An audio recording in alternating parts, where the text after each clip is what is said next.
It's another wunderbar Wednesday. Do you remember football made in Germany from back then in the 90s? Oh, wow. It looks like I'm ancient. But if you remember football made in Germany, those were the days. And of course, we had that sports presenter after every goal. Wunderbar. Well, it's a wunderbar Wednesday. It's a wonderful Wednesday.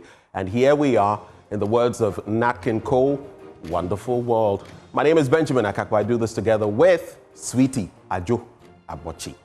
Welcome aboard. I'll be serving you the AM news in a bit, followed by the news review.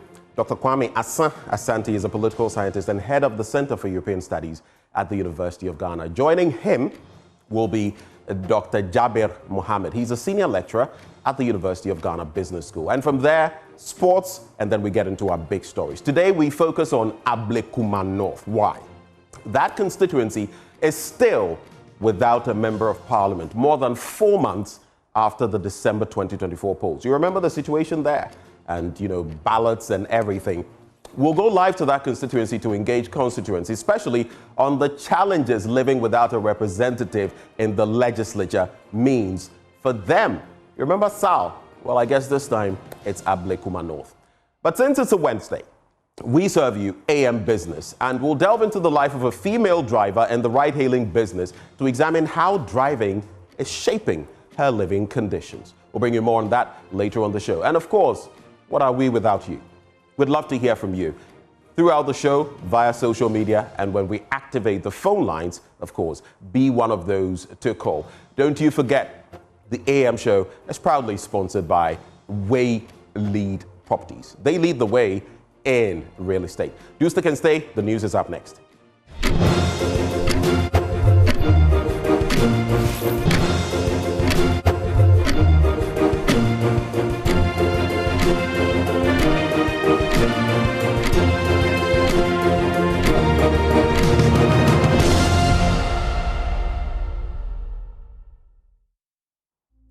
Welcome to the news leg of the show. We start with our first story as President John Dramani Mahama has pledged 6 months of his salary to the Ghana Medical Trust Fund known as Mahama Cares as he launches the 3 billion Ghana Cedi Fund to support chronic disease treatment in Ghana.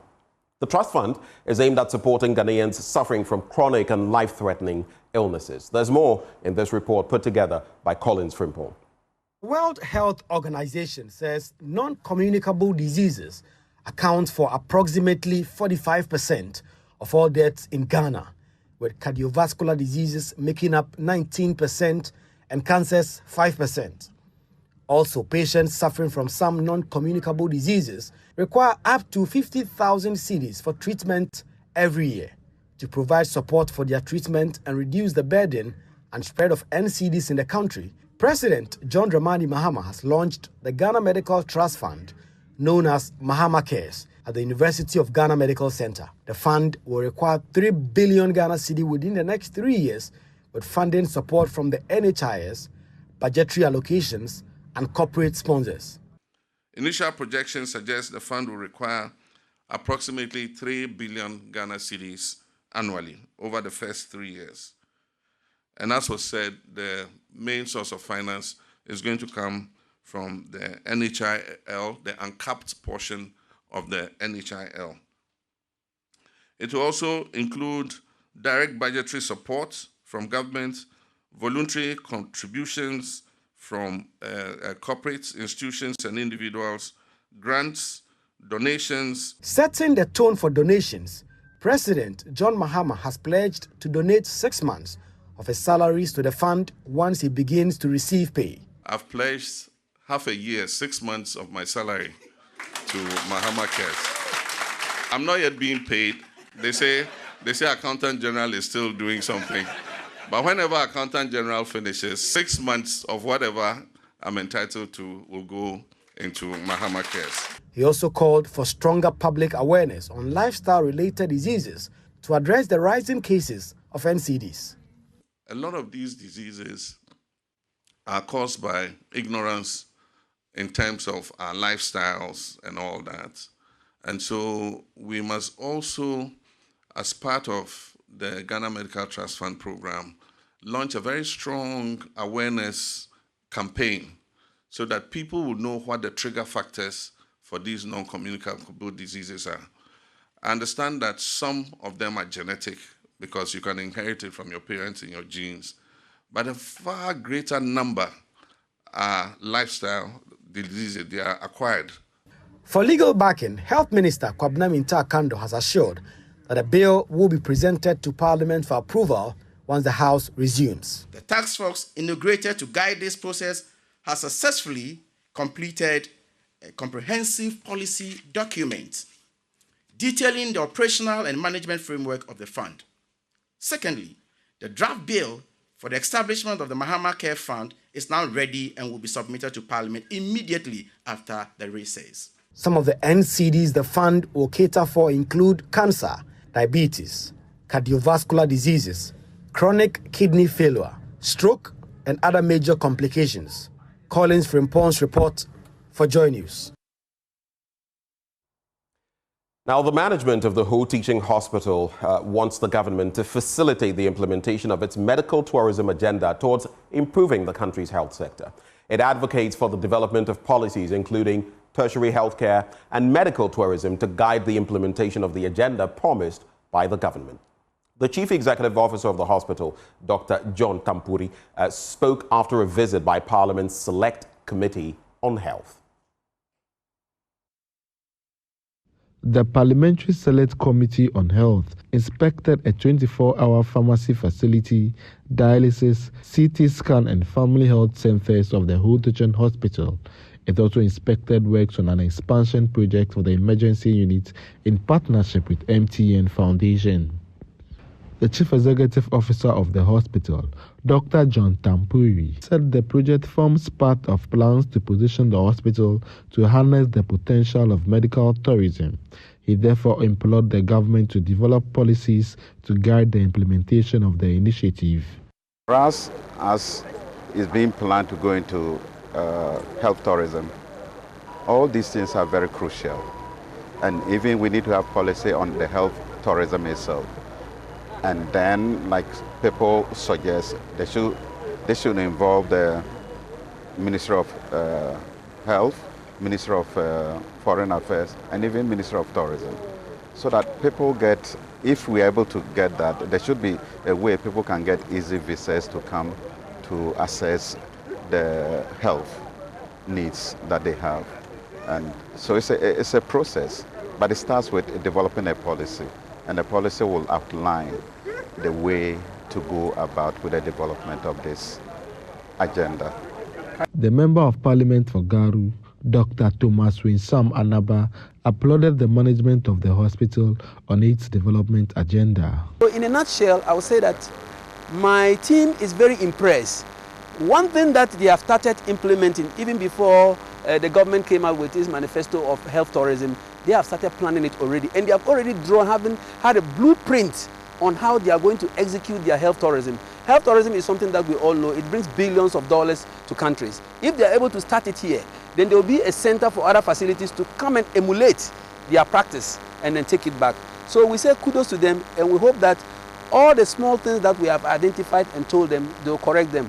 The committee identified a lack of essential caregivers, inadequate infrastructure and human resources to provide advanced clinical care, medical education and research as major setbacks of the Ho Teaching Hospital. Fred Kwame Asari, Joy News, Ho. It has been 143 days. That's about 5 months since the last ballot was cast in the 2024 general election. But the Ablekuma North constituency is still without representation in Parliament. The collation and recollation of results in that constituency has been rocked by chaos, court injunctions, and the destruction of property, forcing the Electoral Commission to put on hold the entire collation process with just one polling station outstanding. Frustrated residents are calling on the Electoral Commission to finalize the collation and declare a winner so development can resume in their constituency.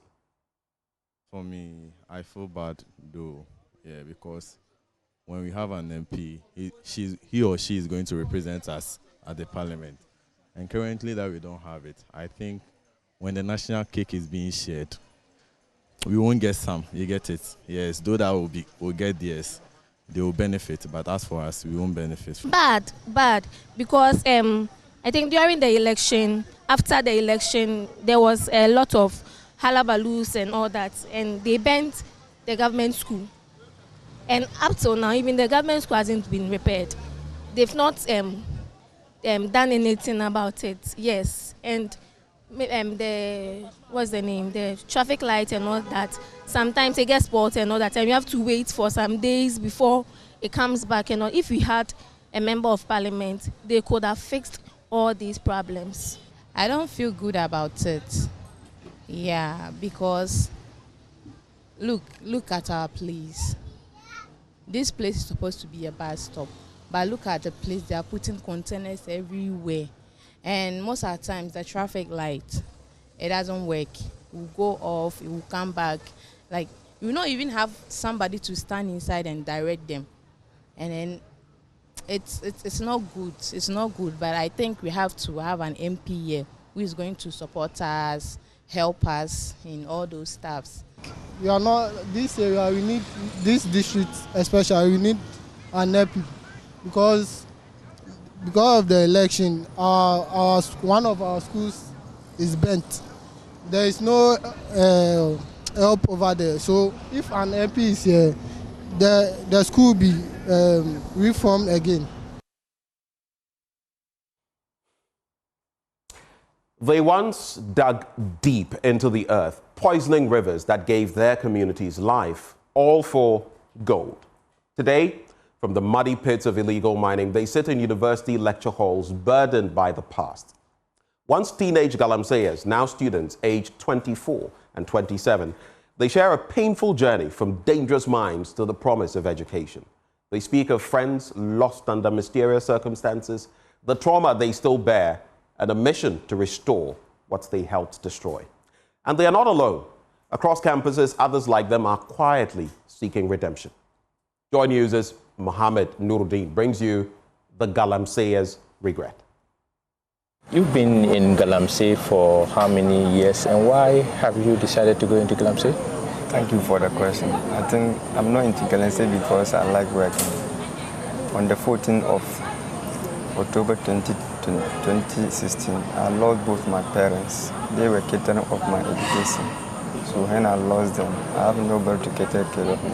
So I need to link myself to Galamsey so that I can able to continue with my education. I think that is the reason why I'm trying to Galamsey activities.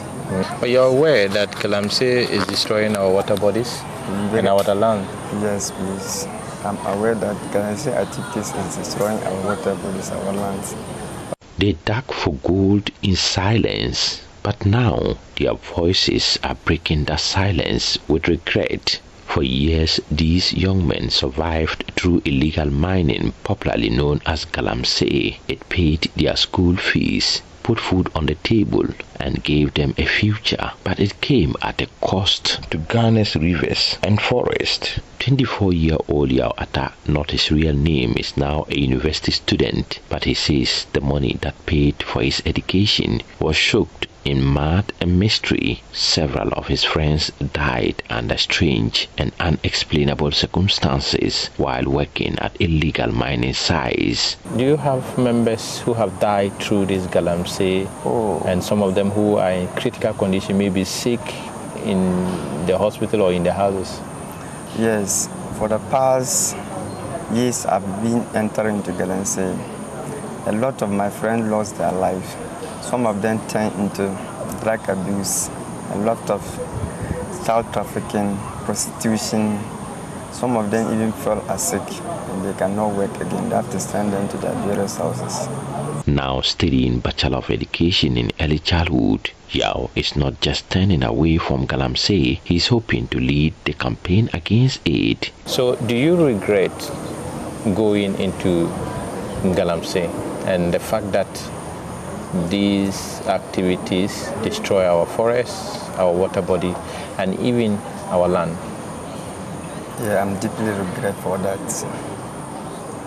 Because when I sit down to realize what we have been doing at the Galamsey sectors, for the next 10 years to come, our children, our beloved brothers and sisters, how to even get water to drink will be a problem. And to get a very good land to farm is also one of the big problems that we have faced for the past years to come. I think if I'm able to get support from NGOs to support with my education, I think I'll be very happy to hear that. And also, I think if I also be a member to be campaigning against Galamsey activities, I will be very proud about it. He says his education has opened his eyes to what he calls a crime against nature. So if they give you the opportunity to say a word to communities where you've mined, communities where you did the illegal mining, and now they don't have good water to drink, their forest is being destroyed, what would you tell them? I'll first let them know that I'm coming there for them to forgive me of what I have done for the past years. I will tell them that I have been there for several times for years, and I know the importance of water and the importance of our lands and the vegetation that we have. I think I'll educate them on how we are going to protect our lands, our water bodies. Yao is not alone. Other students who are into Galamsey are now holding their books and dreams. They say it is time for a new movement to protect what they once helped destroy. Here is 27-year-old Kojo Majid, not his real name. He's a third-year BSc Electricals and Electronics Engineering student. Do you regret that you guys have destroyed water bodies and forests? Yes, sir. Why do you regret? Because due to the this time around, the way the rain used to, it used to rain, and at first it's totally different. And this thing is also caused by the trees that we have been cutting down and the distance, the land that we have been destroying. That leads to how nowadays the rainfall it is not as compared to the first. Now, what is your goal now? Do you intend doing something to protect the forest, or to even restore the damage you've caused? Yeah, I'll also do something in order to stop it. I'll encourage my young ones, those that are working there, to also stop due to the damage that we are getting to the environment. From polluters to protectors, these young Ghanaians want to rewrite their stories. Their past is painful, but their message gives hope to the future. With support, they say they can become part of the solution. They were once buried in the mud of Galamsey, but today they are rising with purpose. One voice, one lesson, and one promise at a time. A report by Mohammed Nuruddin.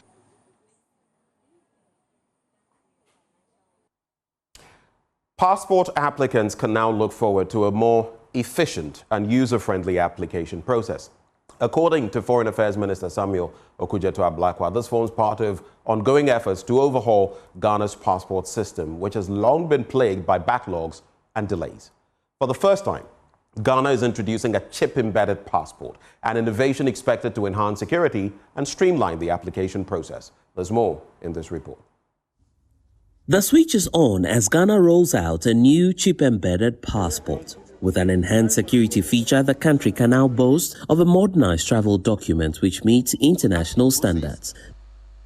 We ensure that by international standards, all the levels of security checks, talking about the first, second, and third levels of security checks, are incorporated into this booklet that I have here.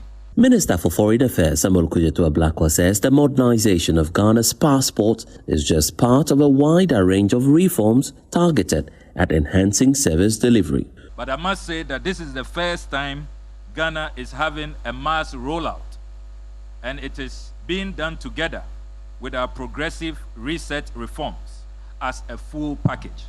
We are commencing 24-hour operations here at the Passport Head Office from today, in line with President Mahama's vision of the 24-hour economy. And we are proud to say that we are probably the first institution to start fully to roll out President Mahama's 24-hour vision. Number 3, today we are starting with direct passport delivery at your convenience through courier service.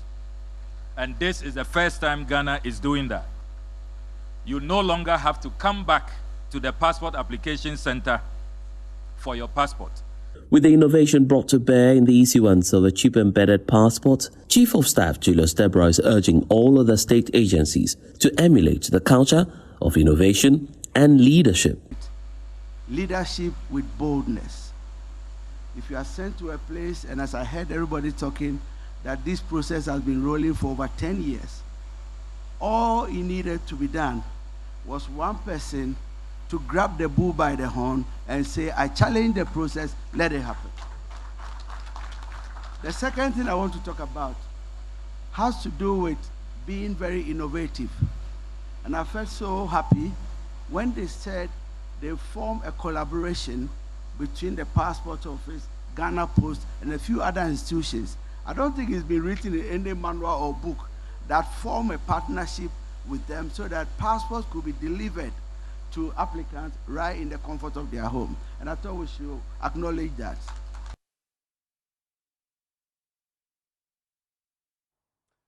Hundreds of residents in Akachi South, displaced by a devastating rainstorm, are appealing for urgent support to rebuild their shattered lives. While the Member of Parliament, Honorable Bernard Ahiafo, with support from Gasem Cement and philanthropist Anthony Eid Saud, have mobilized initial relief, the scale of destruction has left many still desperate for help. Our reporter, Ivy Setoji, brings you this humanitarian story of loss, resilience, and hope. In the aftermath of a fierce rainstorm that tore through Akachi South, scenes of devastation stretch as far as the eye can see. Entire roofs ripped off, schools affected, homes reduced to rubble, families left stranded with nowhere to turn. For many here, life has come to a painful standstill. Their only hope now lies in the hands of compassionate donors willing to answer their cry for help.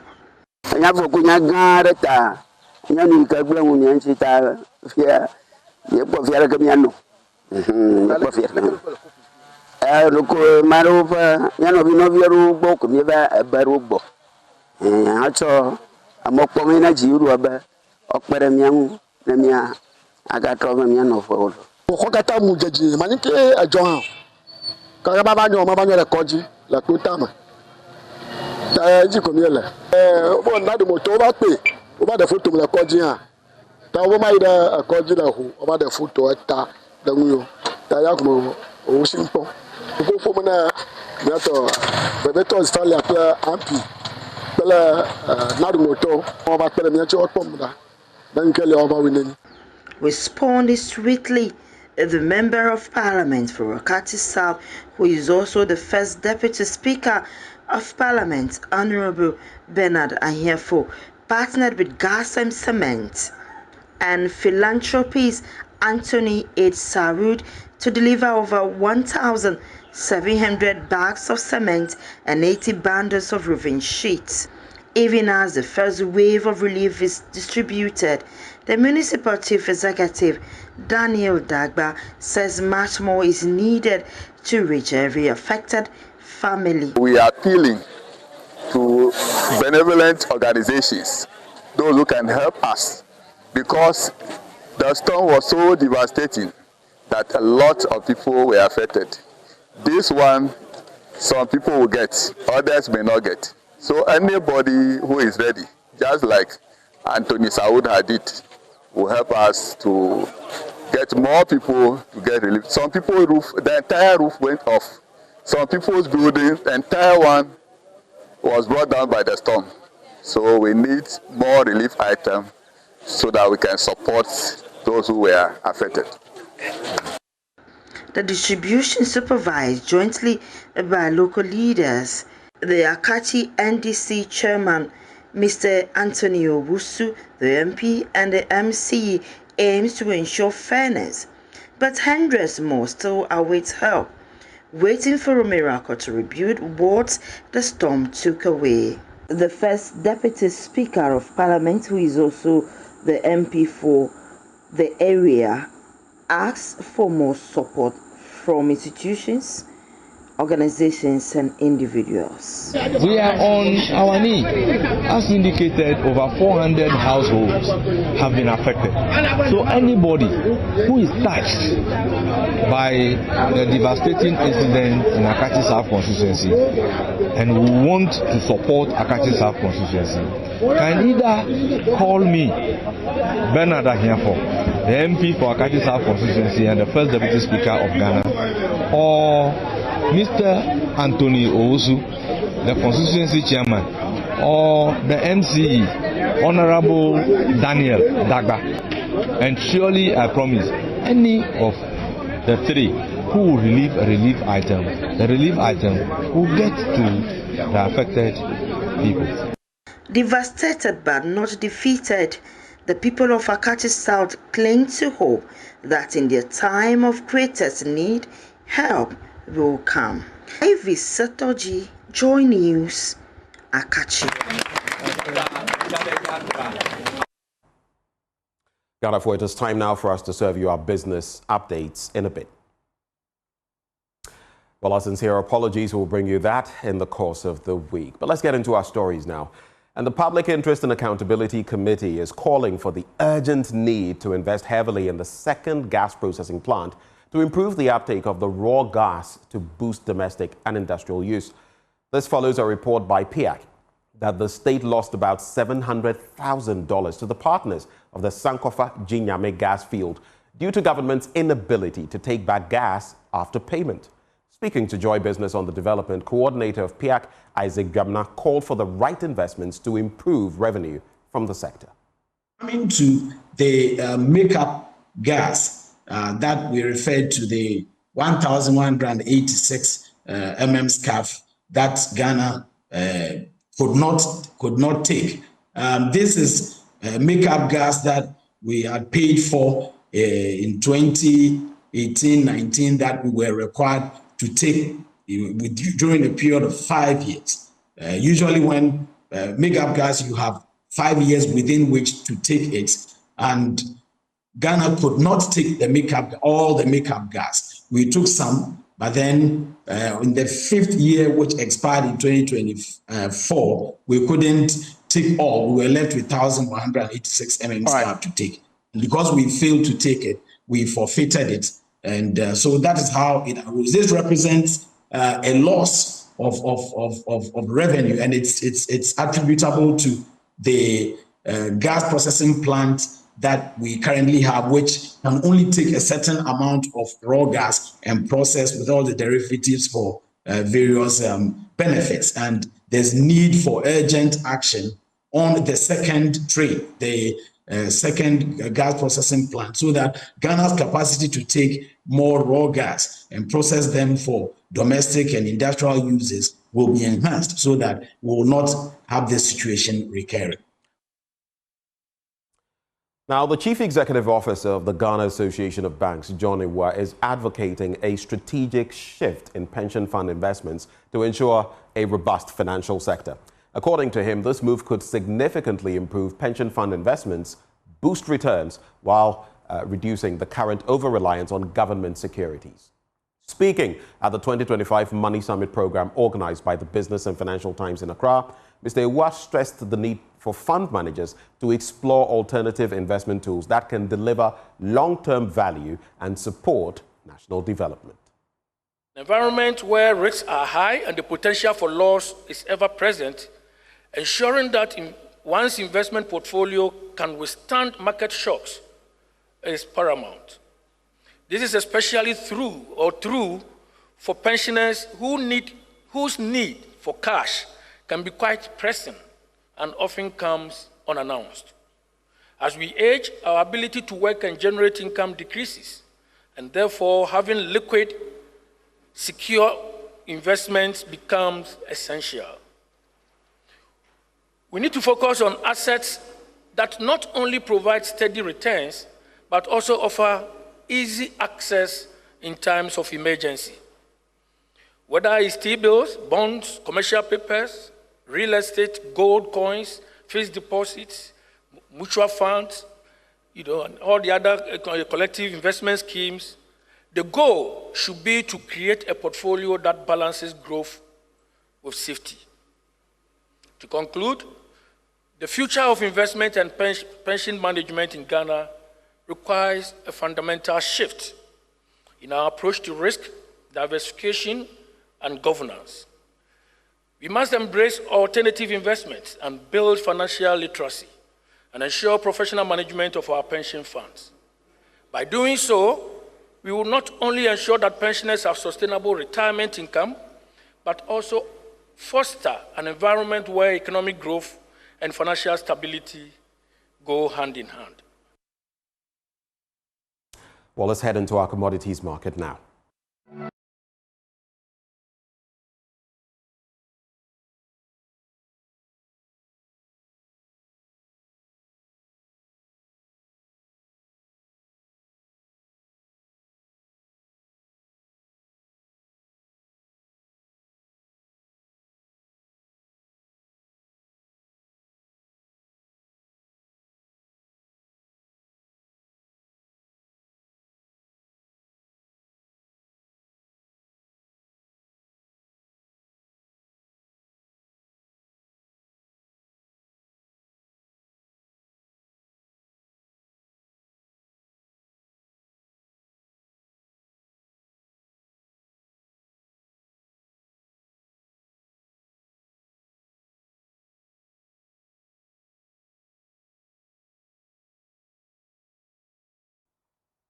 It's a wrap for business updates and, of course, the AM News Bulletin. But coming up next, we serve you the news review.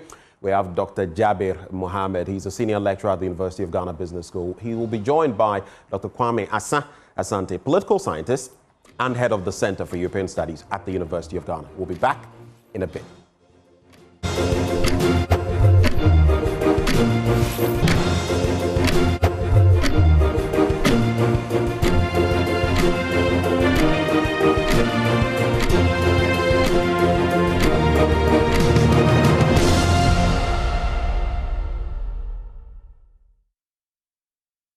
Time now for the news review, and the AM show is proudly sponsored by Lead Properties. I know with everything that has happened in our banking sector and everything in between, you are probably thinking of what investment you can engage in. Well, I'm proffering for you Lead Company Limited as your preferred choice for such an investment. Lead Company Limited is a real estate company with several developments to its credit right here in Accra. And we're inviting you, invest in our new development, Willow Lane, where elegance meets tranquility in the heart of Accra. We provide quality housing at an affordable cost and with a flexible payment option. At Lead Properties, we provide you with 24-hour security, reliable power supply, and other social amenities to make your stay memorable. What can I say? All you have to do now, note these numbers on your phone. 0240 111 119 or 0504 499 999. Give Lead Properties a call and make that investment. You can also visit them on www.waylead.org. Joining us for the news review, we have two candidates, but one is online with us for now. Dr. Kwame Asante is a political scientist and head of the Center for European Studies at the University of Ghana. In a bit, he'll be joined by Dr. Jabir Mohammed, senior lecturer, University of Ghana Business School. Dr. Asante, a very good morning to you, sir. Good morning, Ben. How are you, my brother? It's that kind of morning. The weather's a bit nippy. Here we are doing this for God and country. How about you? I am very cool in my bunker here. In your bunker? Sounds like something out of Nazi Germany. But good to hear you're cool in your bunker. Just a quick thought. It's a Wednesday. We do AM business and all of that. How is your fish farm doing? Great. We are progressing from strength to strength. And it's my hope and prayer that we'll be able to expand it after the experiment. Yeah. I see. And it's catfish. One day I have to extend invitation to you, visit the house, and then take a look at things for yourself.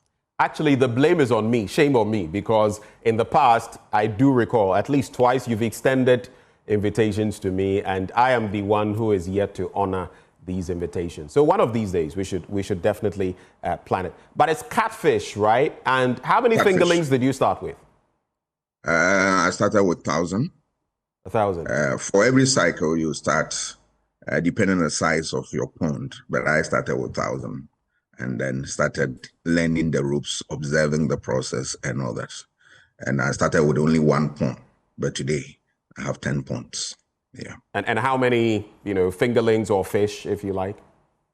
Fingerlings, you start with about 1,000, but because of mortality, by the time you get to the end of the cycle, you should hover around 800.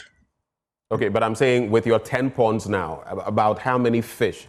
Okay. Now, I place each one at 750. Yeah. Okay, so that will be about 7,500 fish. Yeah. Wow. So that they can have an opportunity to swim and then develop and then also build resistance and then be able to develop well. Yeah. Your story reminds me of the proverb, of the talents in the Bible, and the one who you've multiplied 1 and now you have 10. Congratulations. Thank you. I guess example for all of us, especially young people, there are things we can go into, but it is also cost intensive and it requires a lot of attention. If you lose attention, your fish will die and you lose your money. So that is that. Anyway, quick thoughts, any thoughts you have for us this morning before we get into the papers? Yes, I have a major one in the area of governance, that is the threat against democracy, which Afro Barometer released a report on. And I'm sure you are aware that there are a number of Ghanaians who are rooting for military rule. I will say to them that please stay away from military rule. Why am I saying this? I am not too old, but I've seen at least 2 military regimes. And I will never, in any stretch of imagination, support any military rule. I saw 79, I saw 81. But let me look at the military rule in general. When you give them opportunity, or even if you don't give them opportunity, and they take opportunity to rule your country, in the onset, you see them doing things that will attract you. But in no time, you see their real color.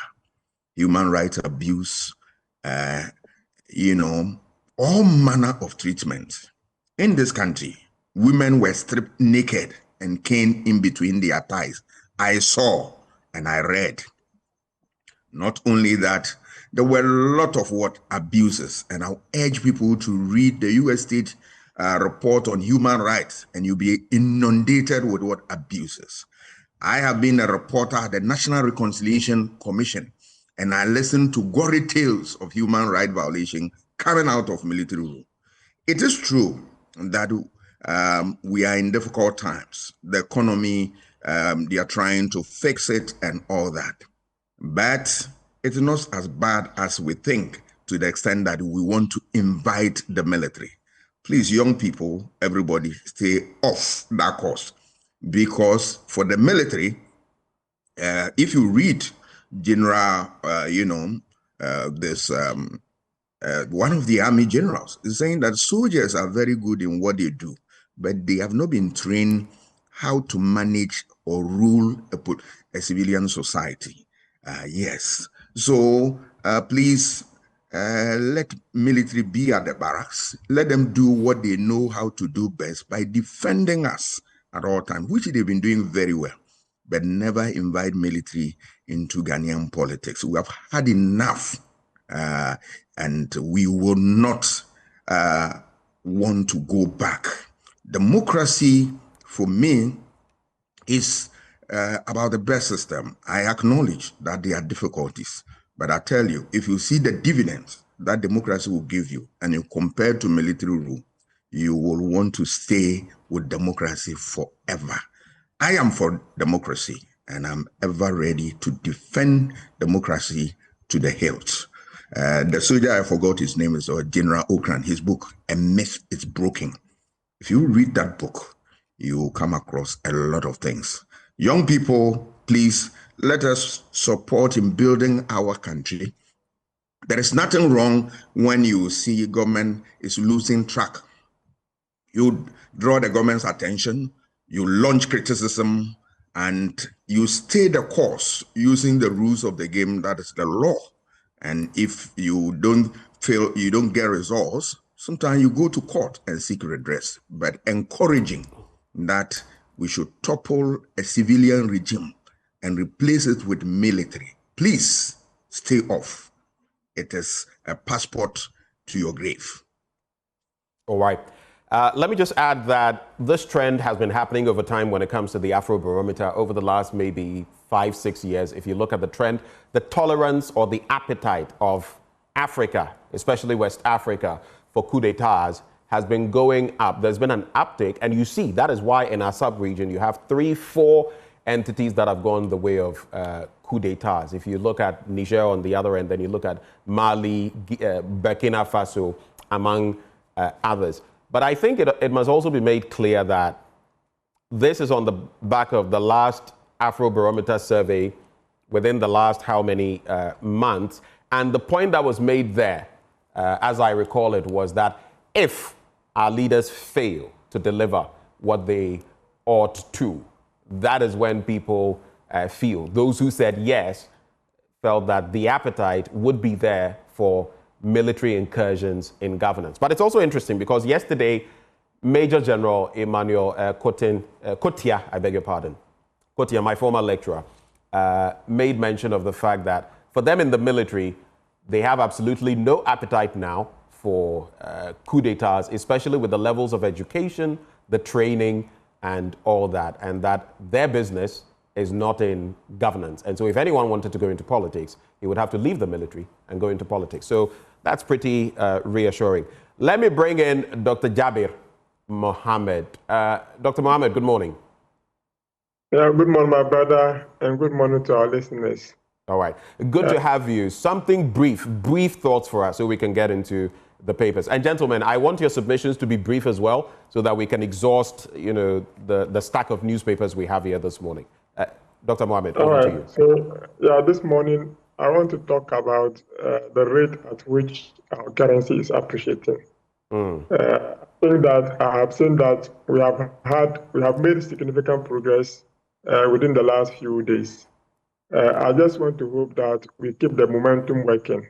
Right. Businesses want to have a very stable currency so that they can plan. If we have a situation where the currency is appreciating, in another time you have an excruciating depreciation of the currency, then it leaves no room for businesses to be able to plan, and even individuals. So I urge the government to continue to work hard to ensure that we have a stable currency so that we can plan and plan appropriately.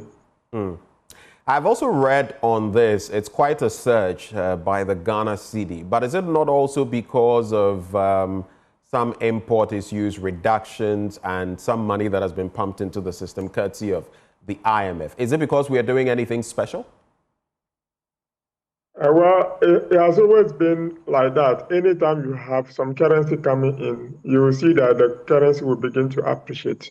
What I think is that it means that we have to begin to work very hard, improve our exports, and ensure that we add value to our products before we export them. When we consistently do that, we can have a stable currency.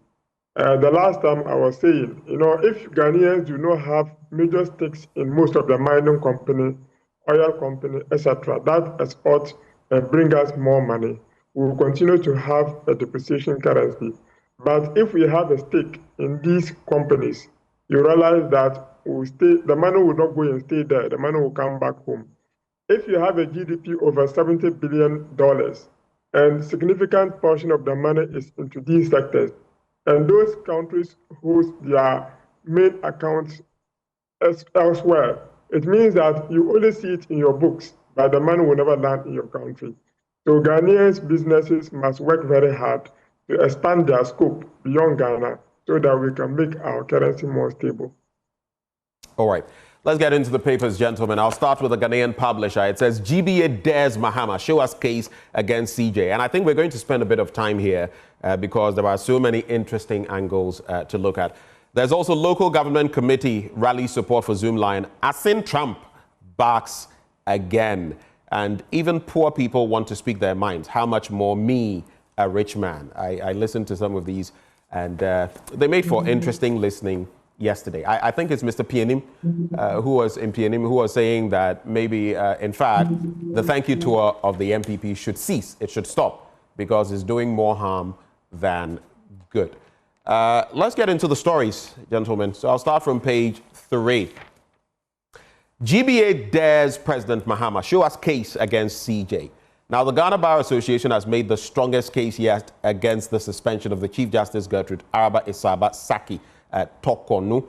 The association is asking President John Dramani Mahama to publicly disclose the full decisions establishing a prima facie case against the Chief Justice who was recently suspended from office. The Ghana Bar Association calls upon the President of the Republic of Ghana to immediately release the full decision establishing a prima facie case against the Chief Justice consistent with established precedent.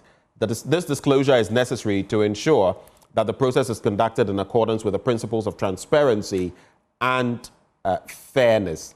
It also says the call formed part of key resolutions passed at the GBA after the media conference held on Saturday, April 26 at the Labadi Beach Hotel in Accra. The GBA also condemned what it described as unsubstantiated political commentary that could potentially undermine the authority of the judiciary.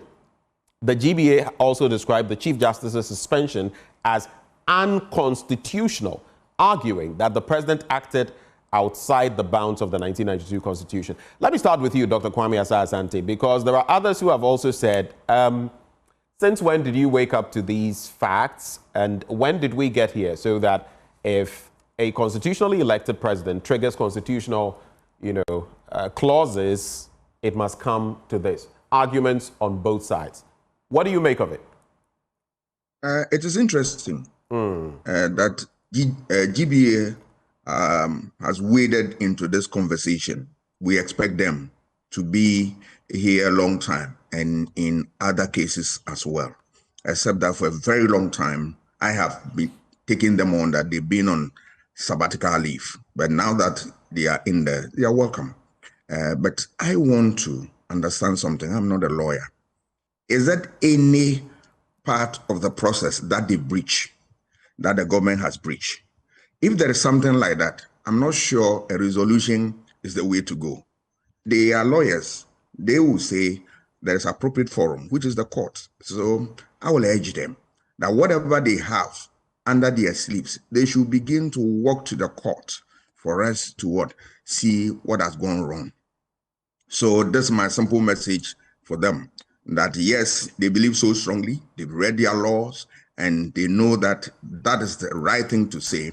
I want them to trigger a process in court so that our democracy will be better. Whatever the actions will be, the judgment, as soon as judgment comes out of this, we as students of politics, they become the building blocks of the governance society and the democratic society. So I'll urge GBA that if they believe so strongly about what they are saying, it is not about resolution. Maybe that is the starting point, but I will urge them to hurriedly go to court. All right. So let me just read a portion of this this release or this resolution. It says, recognizing that the directive by His Lordship, the Acting Chief Justice, on the assignment of cases by his office is uncertain, and having regard to the importance of technology and the urgency of justice delivery, the Ghana Bar Association respectfully requests that this directive be withdrawn and the use of technology in the assignment of cases to the courts enhanced. Okay, so that's in a related development. It's actually this one. The Ghana Bar Association calls for the immediate revocation of the suspension of the Chief Justice, as it considers the suspension to be unconstitutional. considering the fact that the president, who is not a judge or judicial officer, exercised his discretion to suspend the Chief Justice under Article 146(10) of the 1992 Constitution in the absence of a published constitutional instrument, statutory instrument, or regulation governing the exercise of his said discretion as required by Article 296 of the 1992 Constitution. The Ghana Bar Association hereby also calls for the immediate enactment of clear and comprehensive regulations relating to matters under Article 146 of the Constitution of the Republic of Ghana to ensure transparency, accountability, and fairness in all proceedings involving Superior Court justices, particularly in the context of the impeachment or removal of such officers. My surprise, and what, of course, I always love it when the law is tested so you can get into some of the matters. They talk about established precedent. What would that precedent be? Because I know that practically all the Chief Justices we have had within the last how many, from Georgina Wood to Sophia Kufu to Justice Enin Yabua to Gertrude Tokonu, have had petitions against them. And we have seen where in some cases it has gone and they say no prima facie case. And in others, in this instance, a case has been established. I don't know what exact precedent they refer to. Then when they say it is unconstitutional, like you were asking earlier, the fine print per the Constitution, has the president overstepped his bounds in any way? Those are the questions we probably will have to answer. And a question on my mind when it comes to even this hearing that the GBA speaks of, who then is going to constitute the panel? Acting Chief Justice Paul Bafuboni, or, as some seem to be suggesting, the suspended Chief Justice. This makes for very, very interesting analysis. But let me come to you, Dr. Mohammed. What is your take on this specific development? Yeah, well, GBA has suddenly found a voice to come back to the public domain to speak. In the past, as we said earlier on, they have been very silent. Now they are back. I'm just wondering what has brought them back. But notwithstanding, they have a case to present because they are also Ghanaians. And you have to note that last week I said that it is not the president who suspended the Chief Justice. It is the recommendation of the Council of State. He is just acting on what the Council of State has said. If they have any case, they can go to court. The court will settle everything for us. They have always told us that any problem you have, go to the court. The court is the final arbiter of all cases. So if you have a case to present, the Constitution gives you the right. It gives you the mandate to be able to communicate. So communicate your points appropriately. Go and face your colleague lawyers and judges. Let them decide for us whether what the president and the Council of State has done is right or not. Anyway, they have the right to say that they are demanding what is asking, requiring that. I think a lot of information has been published. So what else do they want that the public has not been provided? In the past, when a similar thing happened to the Electoral Commission chair, did they find a voice to come out and demanded that they needed information that is leading to that? That was also a constitutional position. Why did they keep mute on that? So the hypocrisy is just too much. Why is it that? Is it because the Chief Justice is of your own? That is how come that you have suddenly found. But why would you say that, though, of your own? A Chief Justice, when put there, represents all sides. In fact, like Paul, they must be all things to all people. I'm talking in the sense that the Chief Justice is also a lawyer. Oh, right. If you are not a lawyer, you don't get to that position. But then they could have done same for others as well, right? I mean, since Georgina Wood, we've not seen any such. Yes, they could have done the same for others. So why didn't they do it for others? Why is it that this one has become a special case for them? So you don't have to be a hypocrite to find your point. You need, if you want. Are you suggesting the GBA is dabbling in hypocrisy? Is that what you're suggesting? That's how I see that, because in the past, when it happened to the Electoral Commission chair, did you see their voice out? They didn't. So make sure that you apply it to everybody. If you stand for justice, let your justice be applied to everyone. It should not be a selective justice. So I think that, yes, they have the right to demand, but demand it in an appropriate manner. So all the information available to them, they can gather their information, go to court for a final settlement. Maybe the court can judge that the president should make the information available to them so that they can assess whether the prima facie is a true case or not. But in any way, the prima facie has been established against her. And the best way to, to discuss or to be able to investigate you, you have to step aside. So they just did the needful by asking her to step aside so that a proper investigation can be carried out. She cannot be carrying her own cross, right? It should not be like she herself is there and she's setting up people to investigate her. That is a double case standard. She has to step aside for it to be investigated against her. If I commit a crime and I'm going to be investigated against, and I'm a leader, I cannot be the one to appoint people to investigate me. I have to step aside. If I were even to be her, I will have honorably step aside for me to be investigated. I will not be waiting for them to suspend me. Right. That is more derogatory than if she had willingly stepped aside for them to investigate her.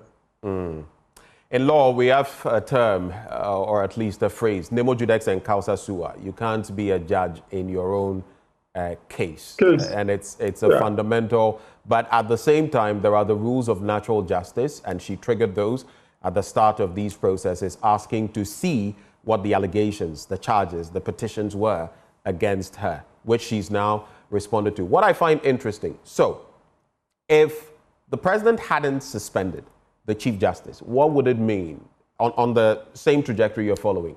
Would it mean that now that the GBA was bringing this kind of case, who would have constituted a panel on that case in respect of the Chief Justice? The Chief Justice herself, or would she have recused herself? Or would there have been, under the circumstances, another judge to constitute the panel? What would have been the influence of the Chief Justice, if any, on that? Interesting legal times. And for me, I'm always open to the legal buzz because that is how, the law also gets refined. But I think it's also, and I may be wrong here, so if I am, someone please correct me. I think it was the Deputy AG who said a few things. And this is part of what was said. Also citing that it was only yesterday that a signed copy of the bar's resolution passed on Saturday, the 26th of April, that's 2-3 days, surfaced publicly. Then he also says, among other things, the Ghana Bar Association resolved that, one, the acting Chief Justice should withdraw his directive. The acting Chief Justice, that is Paul Bafuboni, should withdraw his directive on the assignment of cases. And two, the president should revoke the suspension of the Chief Justice. Then he goes on to say, according to the bar, the acting Chief Justice's directive is uncertain, and the president's suspension of the Chief Justice is unconstitutional. Their reasoning is that the president, who is neither a judge nor a judicial officer, exercised discretion in the absence of a published constitutional instrument, and it goes on and on. But the key points, he says these demands are not only legally flawed and disrespectful, but they also expose a troubling inconsistency in the bar's reasoning. Just days ago, the bar issued a statement that now seems at odds with its own resolution. By law and long-standing practice, the power to assign cases is an administrative function of the Chief Justice. This function pertains to the office of the Chief Justice, office underlined, not the individual currently holding the title. It goes on, but I think that's the thrust of what I wanted to communicate. This is a conversation we're going to keep having, and I guess in the end, we shall all learn lessons. For me, if you asked me, I see some level of politics in there from both ends. But if you take away the chaff of the politics, where is the wheat of the law? And are we applying the letter of the law? And are we being fair, past, present, in how we claim we understand the law for the future? Only time will tell. This is a very interesting country. Very interesting country. Anyway, let's get into other stories. And as in Trump barks again, even poor people want to speak their minds. How much more me, a rich man? Anyway, what was meant to be a moment of sober reflection and a rekindling of grassroots trust after an embarrassing defeat in the 2024 general elections turned into a political firestorm as Kennedy Ohene Ejapong, the outspoken former member of parliament for Asin Central and one of the leading contenders for the MPP flag bearer position, erupted during the party's ongoing thank you tour. The tour, organized by the MPP leadership to reconnect with grassroots supporters following the electoral defeat, took a dramatic turn when Ejapong's volatile temperament was put to the test by none other than the Bono regional chairman, Kwame Bafo Abronye. What began as a series of speeches intended to inspire hope and unity quickly degenerated into a clash of egos, with Ejapong springing into action after a speech by Abronye seemingly struck a nerve. Abronye alluded to unguarded remarks made by leading party members prior to the elections as a key reason for the party's loss. And it goes on, but these comments did not go unanswered. The MPP firebrand, clearly ruffled, responded swiftly and explosively. And not my words. He says, "Who born dog?" Ejapong thundered when he took to the stage. "It's only because of politics that poor people can stand and talk when I speak." Gentlemen, over to you. I don't know how wealthy you are, but over to you. I'll start with you, Dr. Asante. Interesting, but I'll not go into the outbursts of Kennedy and all that. We know that already. But I will look at the thank you tour, which has brought all this. From onset, I said that it is not the best of approaches. I remember. You said something like that. Yes. There are a lot of issues that are simmering, and the party need to what? Find an answer or answers to them. Right. One, we saw the primaries that led to the election of Dr. Baumia and all the problems associated with it. That conflict that characterized the election, which produced a lot of pain and other things, have not been resolved. There are people who are still licking their wounds relative to that election. So I was expecting the party to start off from that angle by trying to do the conflict resolution bit, resolving all those ones. And then you get opportunity to look at your report and what it says. They ignore this and decided to go on a thank you tour. To thank who? You've already thanked the people. Remember when Dr. Baumia came out to accept the results, which was very fantastic at the time. What he did also to apologize to their poor performance to the people, and then thank all those who voted for them and those who even didn't vote for them. And for me, that should settle that issue. Going on a thank you tour, whilst you have a problem on your hand, how are you going to get people united and all that? They say they are going around, telling people to come together to have the same family back and all that. You are wasting everybody's time. There are pressing issues. You want to just shove them under the carpet. And now you see the boomerang effect. I think that they want to listen, because part of their report says that arrogance of power brought them this far. If you look at what some of them are doing now, they don't want to listen. You remember Dr. Baumia explained arrogance of power in Chi, that they refuse to listen to the people and all that. Are they listening to the people now? This is arrogance in opposition. And I'm not sure they want to maintain that. Why you want to do something to take away that tag, arrogance of power? You are in opposition, and we are exhibiting the same level of arrogance. Arrogance in opposition. I'm not sure they want to get away one tag and create another one. They have to listen, and it will help them build a party, and the party will be able to stand the test of time. This is a giant party by all standards. This is a party with a lot of following. That's why it's a mass party, that there are people from all walks of life, ethnic groups, religious groups, all of them are in there. So if there are problems and people are advising, please listen. Politics is about what? It's not only about success. It's also about what? Criticisms. And once you are interested in success, you must also create opportunity to accept criticisms when they come, because they are the oils that grease the wheels of governance, without which everything will grind to a halt. Dr. Mohammed, let me just start from here, going back to the CJ issue. I have a comment coming through from Reverend Lati, who lives in the UK but is a Ghanaian. He says, good morning. Is the GBA saying, and he's a lawyer himself, is the GBA saying that the president of the state cannot appoint an acting CJ because he is not a lawyer? The president is the president of the country.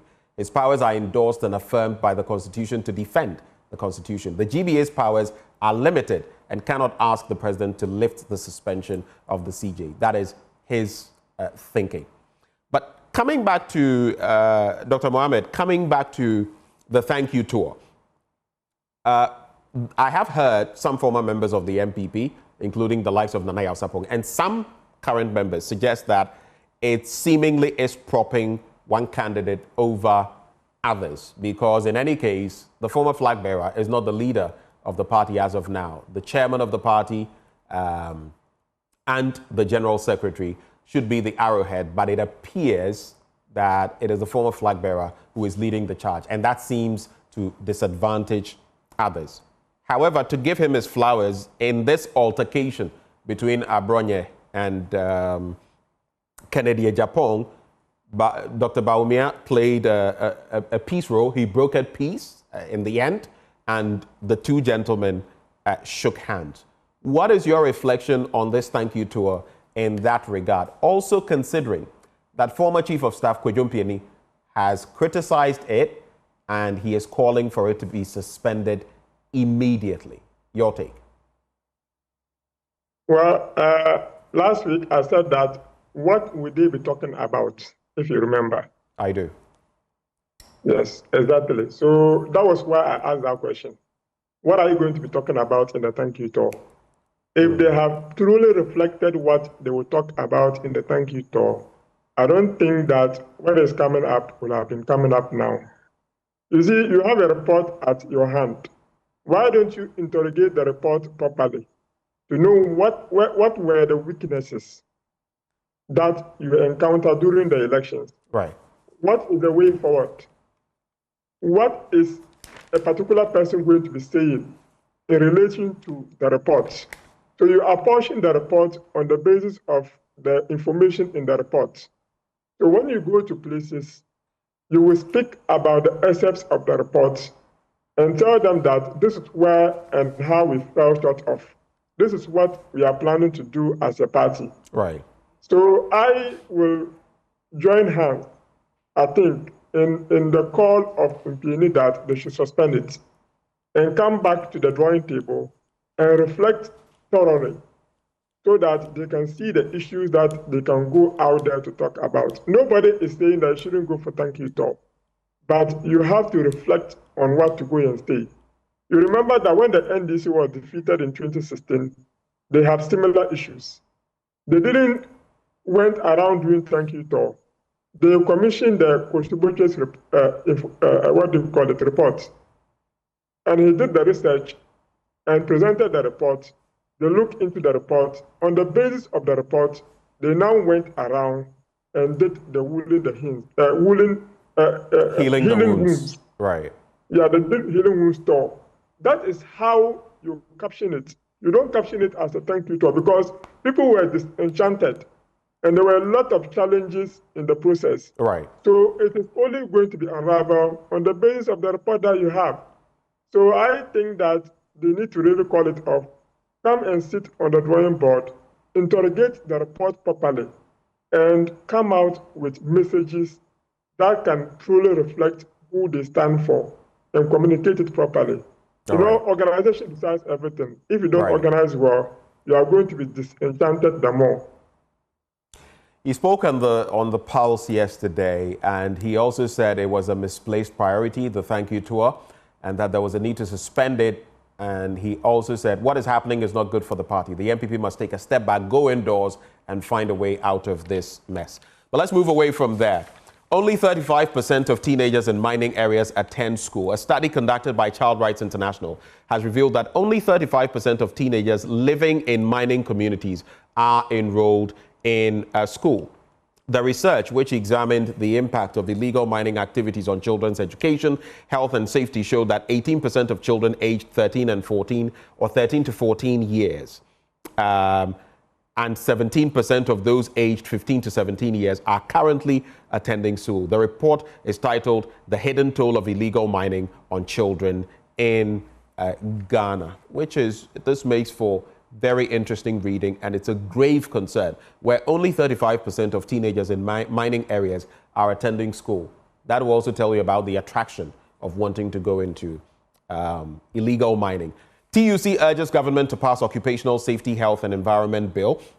The Ghana Trades Union Congress, in commemoration of the World Day for Safety and Health, has urged the government to ensure the passage of the Occupational Safety, Health and Environment Bill. This, the TUC said, was to protect the working people of Ghana. We further call on employers and governments in Africa to invest in OSHE, that is what I just mentioned, to minimize or eliminate preventable deaths and injuries at all places of work.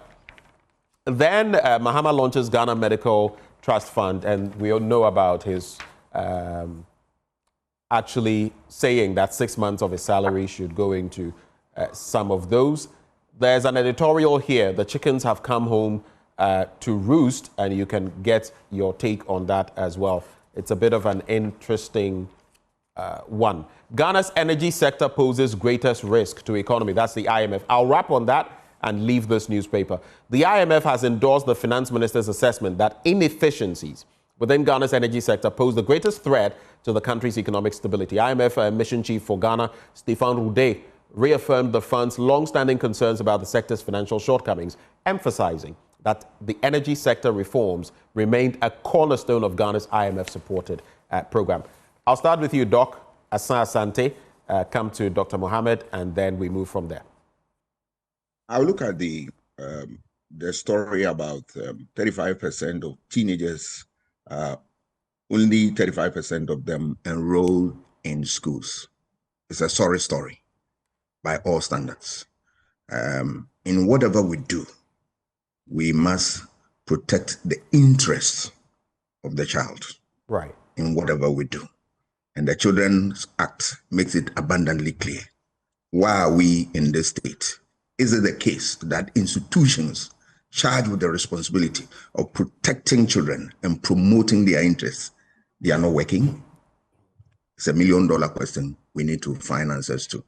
Because if they are working, why are we where we are? Is it the case that, socialization has broken down? There's no family that supports children and socialize them into becoming the best for themselves and for their society. Is it the case? Is it also the case that, look, poverty is so endemic that children now feel the heat that they want to leave the homes of their parents to go and look for means of survival? How do we deal with these questions in a triangle?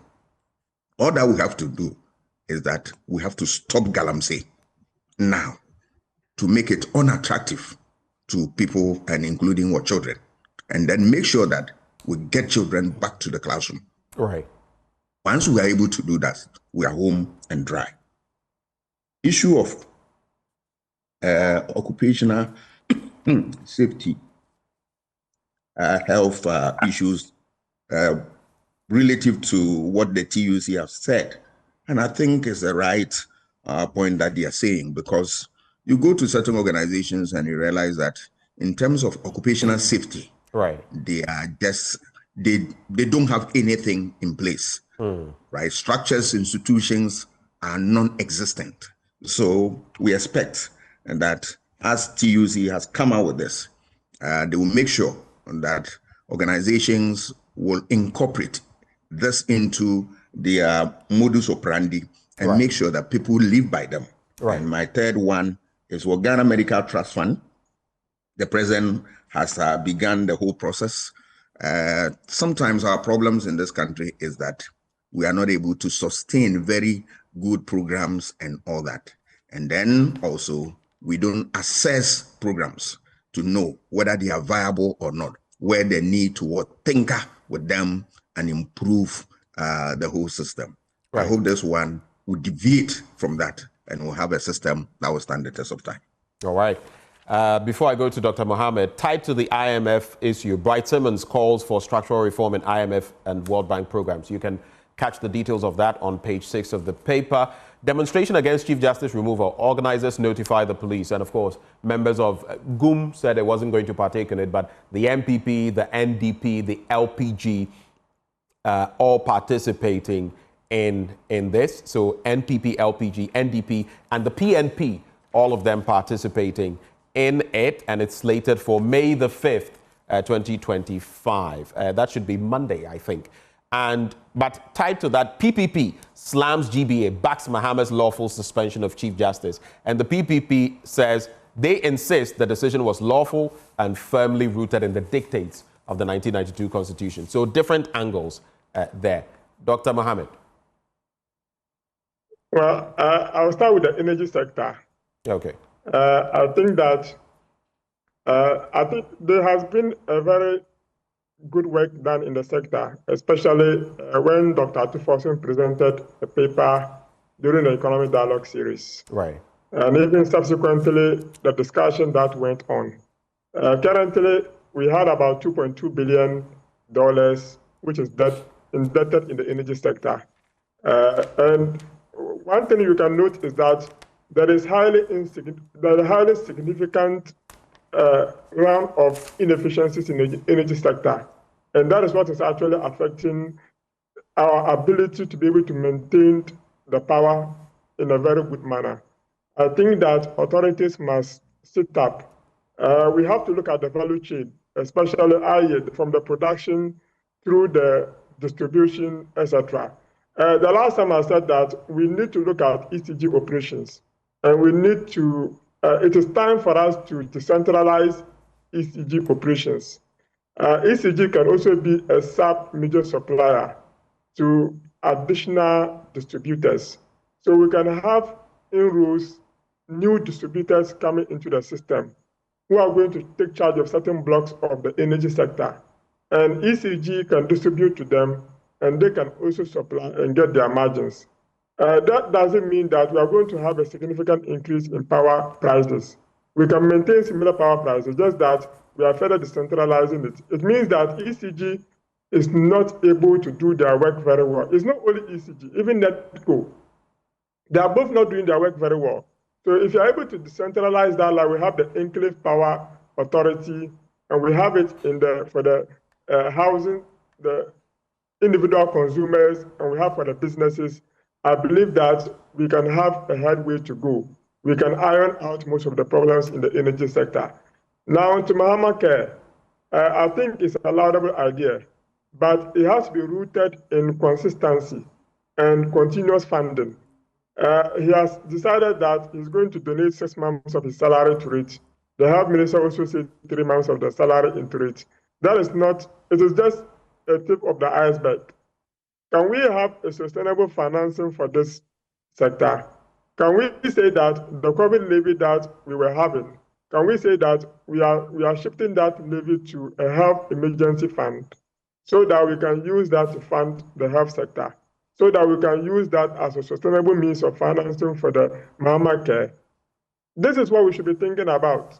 Can we say that portion of our oil money, we are going to use component of it and fund the health sector, so that when we realign the annual budgetary funding amount, portion of it is gone into that sector, purposely to fund that particular care.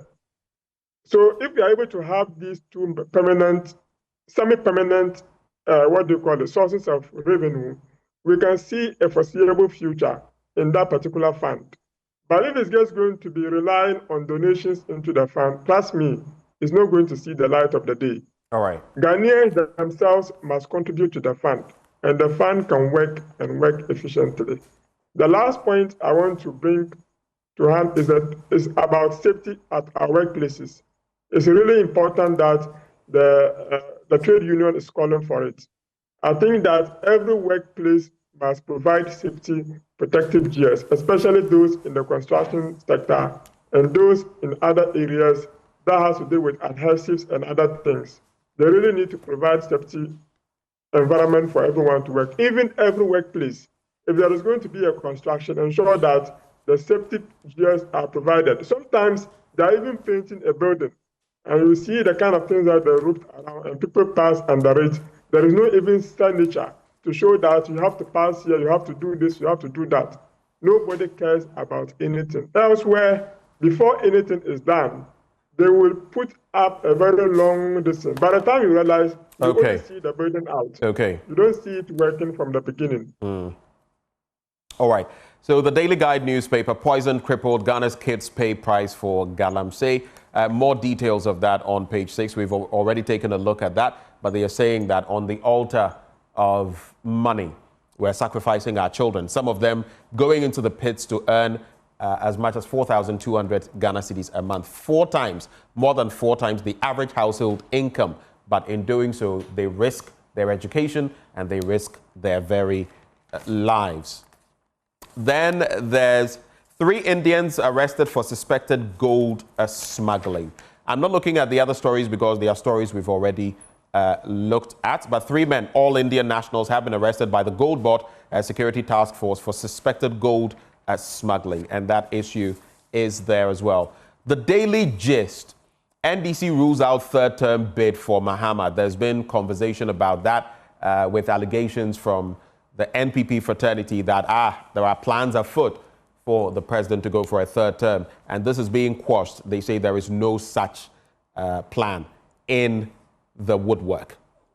Time running out for McDan Group over FIC probe. GBA draws blood over Chief Justice suspension, and Boku combatants storm Manshia for peace talks. That story there of interest because as of yesterday, the mediation effort of the Otumfuo Osei to the second commenced. The Ghanaian Point, some interesting newspapers, huh? President Mahama launches Ghana Medical Trust Fund. Let me just do stories I've not done. Akufo-Addo to snub Bawumia in upcoming NPP Congress. That's according to Dr. Arthur Kennedy. He's been speaking on those matters. And Ibrahim Mahama pledges support as HOPSA 2001 year group launches Sustainable Water Project. Any reactions to any of these stories or headlines before I proceed, gentlemen? Dr. Mohammed, yes. I'm coming. Okay, so let me start with you, Dr. Hassan Asante. Yes, let me take you a little back to the Demo story, which then I'll quickly zoom on to. It has to be very quick. We have just a few minutes. Yes, the Demo story. Yes, the Constitution gives everybody the right to demonstrate, provided you follow the public rules of engagement. And there is nothing wrong anybody demonstrating. But what are we demonstrating about? Is it the case that the Chief Justice has been sacked? Is it the case that the Chief Justice cannot appear before the committee and defend herself? Is it the case that we already know what the outcome will be? So there are things that agitate my mind, because from the posture of people, the way they talk, the way they analyze, the way they talk about this issue, it gives me the impression that people are already seized with the outcome, and for which reason they are talking the way they are talking. Right. What they don't know, that they are not fair to the Chief Justice in the sense that the woman will have a day before the committee. Remember, we are not dealing with any ordinary human being, but a lawyer by all standard excellent, who has developed herself to become a Chief Justice. She knows what to do, and then will be able to defend herself. It doesn't matter the forum. Right. So yeah, but the demonstration is right. But I'll urge the security people to shepherd the process and allow everybody to demonstrate freely. Okay, that's all. All right, Dr. Mohammed. Yeah. Well, I will talk. I think, well, the demonstration is in the right order. They have the right to go and demonstrate. They can do anything they want to do. But I just hope that the security services will give them the needed protection. so that they can exercise their constitutional right. But you have to demonstrate with decorum. They should provide all their information and come and submit it. The authorities will look at it for them. All right. There's the Inquisitor, the clash of the uncouths, Kumpreko Abronya in War of Words. OSP drags Bisu to court. I'm sure you followed that. And let common sense prevail, Chief of Staff to appointees. The Ghanaian point, I believe I've done that story. The Arthur Kennedy story is interesting. You can get details from the paper. The custodian, Gexim, that is the Ghana Exim Bank, seeks funding from investors. The news center, there's also MTN Ghana records stellar start to 2025. And I'm not doing stories I've already done. That's why I'm skipping. Gentlemen, final words, some 20 seconds each, and we are good to go. Dr. Mohammed, final words. Well, Ghanaians have to be responsible.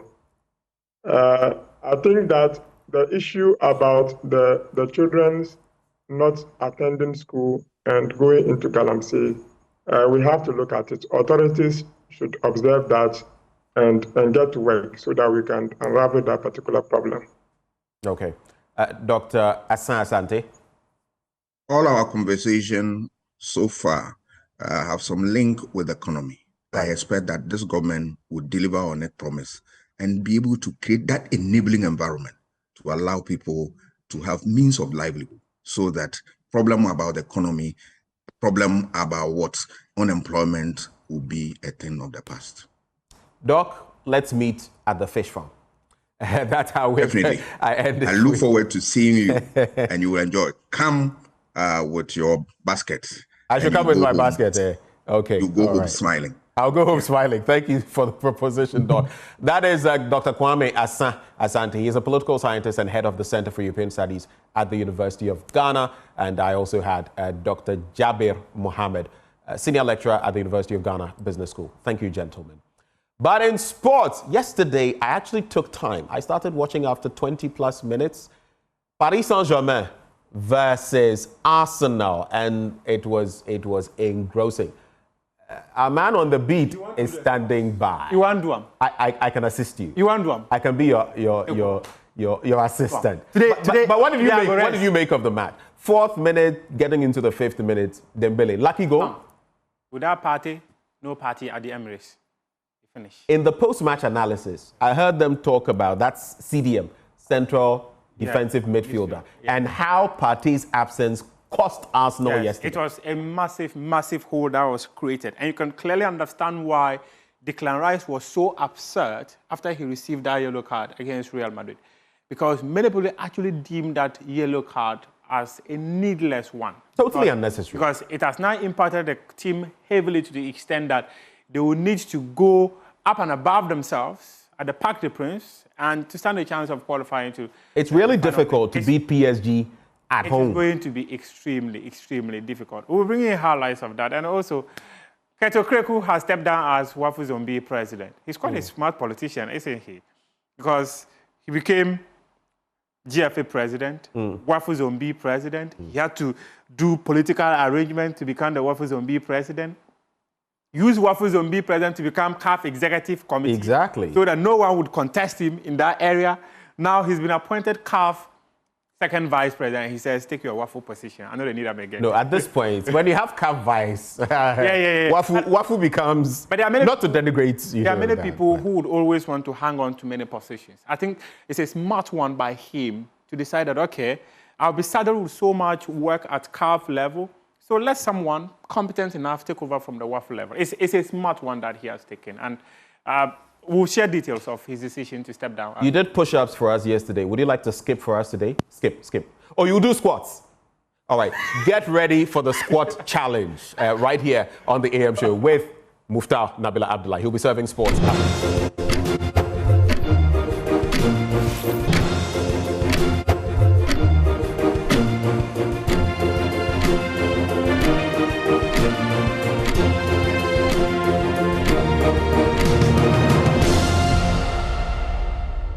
Time now to bring you sports here on the AM show with me, Muftau Nabila Abdullahi. And President of the Ghana Football Association, Kurt Okreku, he has stepped down as president of WAFU Zone B, following his elevation to the position of second vice president of the Confederation of African Football. Sources close to Kurt Okreku told Joy Sports on Tuesday that the decision of Kurt Okreku to step down as president of the WAFU Zone B block is because he believes that he will be saddled with so much work at the continental level and that there are many competent people who can take over from him to lead the affairs of the WAFU Zone B block. Kurt Okreku became WAFU Zone B president following an arrangement with the Niger FA president in the person of Hamidou Jibrila, who had moved on to become a CAF Executive Committee president. And in fact, in the last CAF elections, the two had a gentleman agreement where Kurt Okreku withdrew his decision to contest for a CAF Executive Committee position for Hamidou Jibrila to go unopposed to become the WAFU Zone B representative on the CAF Executive Committee. And in this year's elections, they had another gentleman agreement where Kurt Okreku also went for a CAF Executive Committee position unopposed, whilst the WAFU Zone B bloc also supported Jibril Hamidou to become a FIFA Council member representing the WAFU Zone B bloc. And by elevation to CAF Executive Committee, Kurt Okreku was appointed as a CAF second vice president by Dr. Patrice Mosepe during an executive committee meeting in Accra last Saturday. And since he became the WAFU Zone B president, he introduced a couple of staffs, including youth competitions for the WAFU block. And these are some of the strategies and initiatives that his next person or his successor probably would like to continue to ensure that the development of football in the WAFU block continues, despite the absence of Kurt Okreku. At this point, it's unclear who is likely to take over his position as a WAFU Zone B president, but we can confirm that he has stepped down as president of the WAFU Zone B block.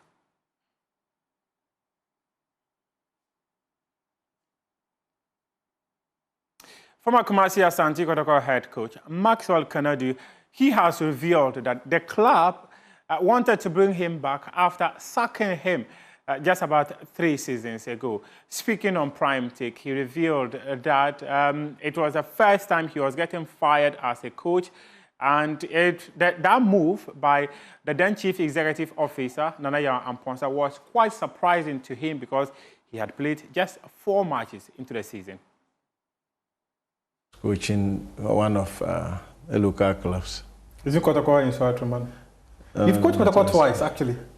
Yeah. The second time, I played, I think, 5 games or so. I think won 1, drew 1. I think 4 games. I don't quite remember. I won 1, drew 2, and lost 1. Yeah. That was it. And they came and said you should stop that job. They came to your hotel and asked you to stop. How did you take that news? Did it surprise you? Yes, it was a shock. That was the first time like I was getting fired. I never, in my whole entire career, I never knew what that word meant till that day. How did you take that? Yeah, I took it in good faith. You know, that was the first time, but it was as a shock, but I handled it. And you had a very huge issue with them. They were asking for their car. You were also asking for money. No, you see, you see, another thing I think I have to correct here is they were not asking for the car and I was asking for whatever. You see, when that thing happened, the CEO called me back to come and coach the team. And I said, you gave me a letter when you were firing me. So if you want to re-employ me, write another letter. But he just verbally told me to join the team. We were going to Medium or somewhere after beating the team in Dawu. Yeah, we played at where Dreams used to play. Yeah. Yeah, and I think it was a Wednesday match. It was against Mediama. He asked me to join the team. I said, no, you have to give me a letter again. But that letter never came. But were you willing to rejoin the team? If he had written the letter, I would have joined. So that means that you needed a letter withdrawing the sack. So that means that you've been re-engaged. Is it different terms or the same? Yeah, that is the normal thing. You fired me with a letter. So if you want to re-employ me, give me a letter that you have, decided to re-employ me, or change your decision. That's an interesting one. And also, there was the national team too, the Black Stars.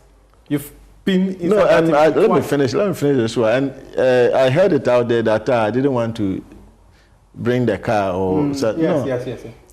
The case was pending, and I told them the car I will not. What am I using the car for? You take Kotoko's car. I think that car was even given to us by Mr. Kofi Aban, yeah. So there was no way I could take the car that I'm not returning. But the supporters did well. They did well? Yeah, the supporters did well. Damenya paid the money. He paid. What he gave me was nowhere near the full amount. But that act alone, the little that he did, the rest I didn't ask them, the rest I didn't pursue it. I left it like that till today. Damenya paid you? Damenya who paid? Or let's say he made part payment though. Yeah. He made part payment? Yeah. Oh wow, that was a good one. So I went to the then CEO with Damenya to hand the keys to him. Wow, I see. Damenya took me. We even went and watched Kotoko's game, or was it some game like that at the Accra Sports Stadium. From there, we called the CEO and went and handed the key to him with the supporters. Oh, that's interesting. Then the supporters stepped in and had the issue resolved. And the national team too. You mind the national team too twice. You were there twice.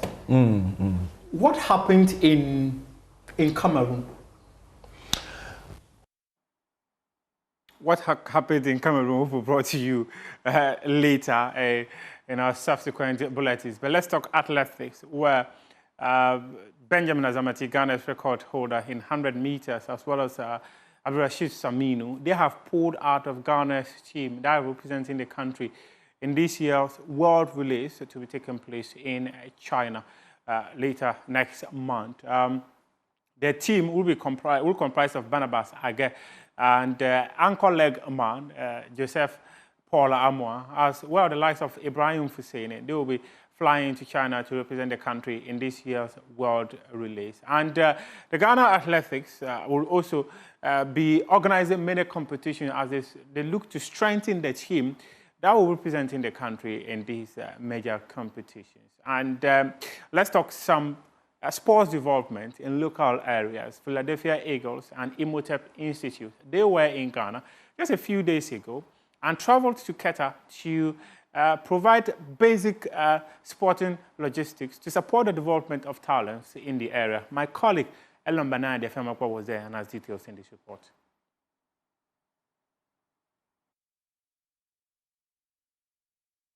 We are doing this as part of the proper way of creating the awareness of parasports in the country.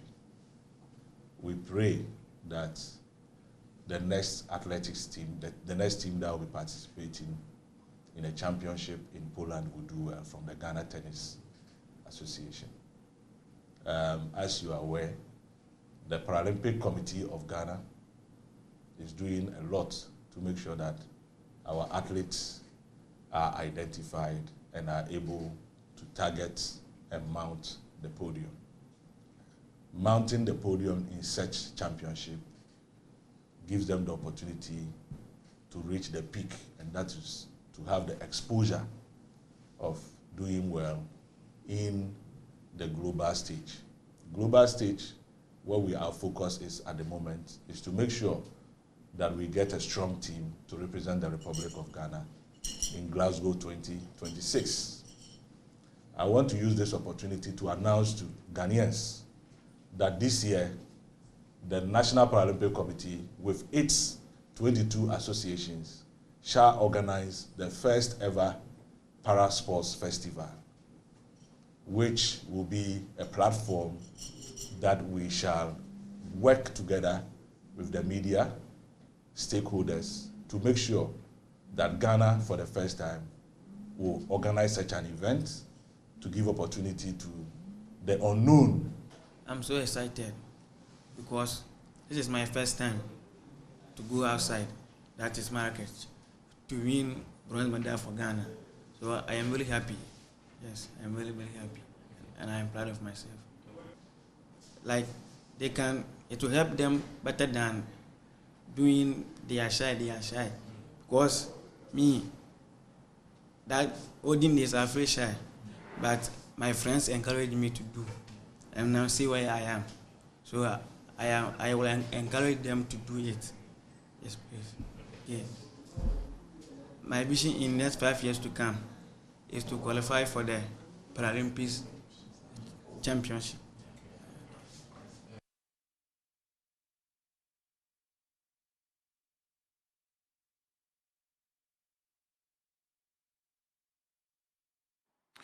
This was rather the presentation of medals to the National Paralympic Committee President Samson Dean by the team that represented Ghana in Marrakesh for the Grand Prix. It was a para event where two Ghanaians were there, Zainab and Gilbert Ampere. Gilbert Ampere, he's a student of St. Augustine School. He won a bronze medal during the competition with a jump of 1.73 meters in the high jump. To some community sports now, where Philadelphia Eagles and Imhotep Institute came together to support youngsters in Keta, to give them the basic understanding of sports and basically NFL. So my colleague Ellen Bernard was there and has details in this report. Now, in its third year, the project has reached over 2,000 Ghanaians, providing vital services such as health screening, medications, water filtration, solar light installation, and introduction of hydroponics. This year, the project, led by STEM director and program developer Shirley Posey, continues to grow and deepen its impact across Ghana, specifically in the Volta region, including communities like Keta and Wei. The group, together with the OKB Hope Foundation, provided free medical screening and medication to the people of Penyeto, a small community in the Volta region.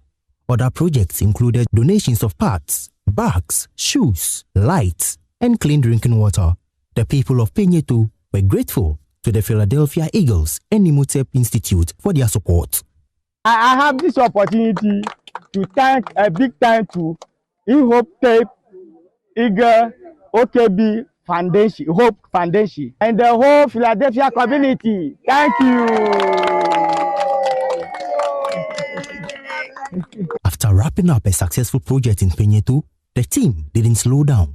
Their next stop was at the Teji EP School in Keta.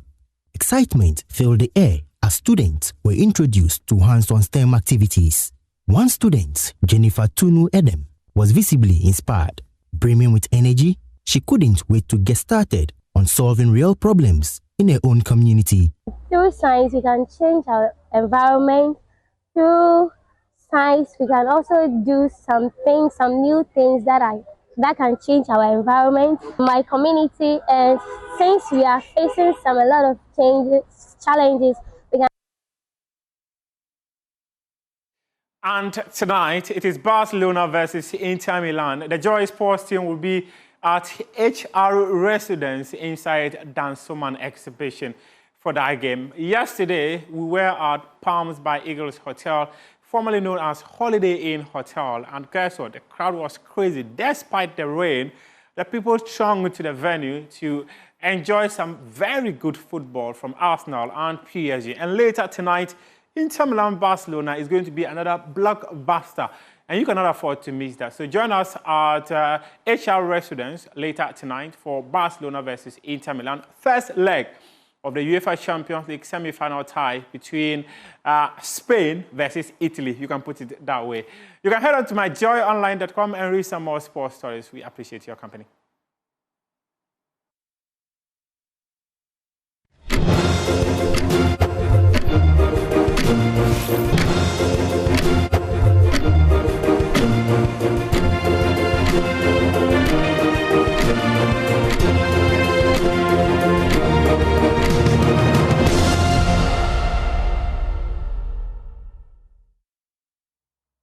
Welcome back on the AM show. It's proudly sponsored by Waylead Properties, and we provide quality housing at an affordable cost and with a flexible payment option.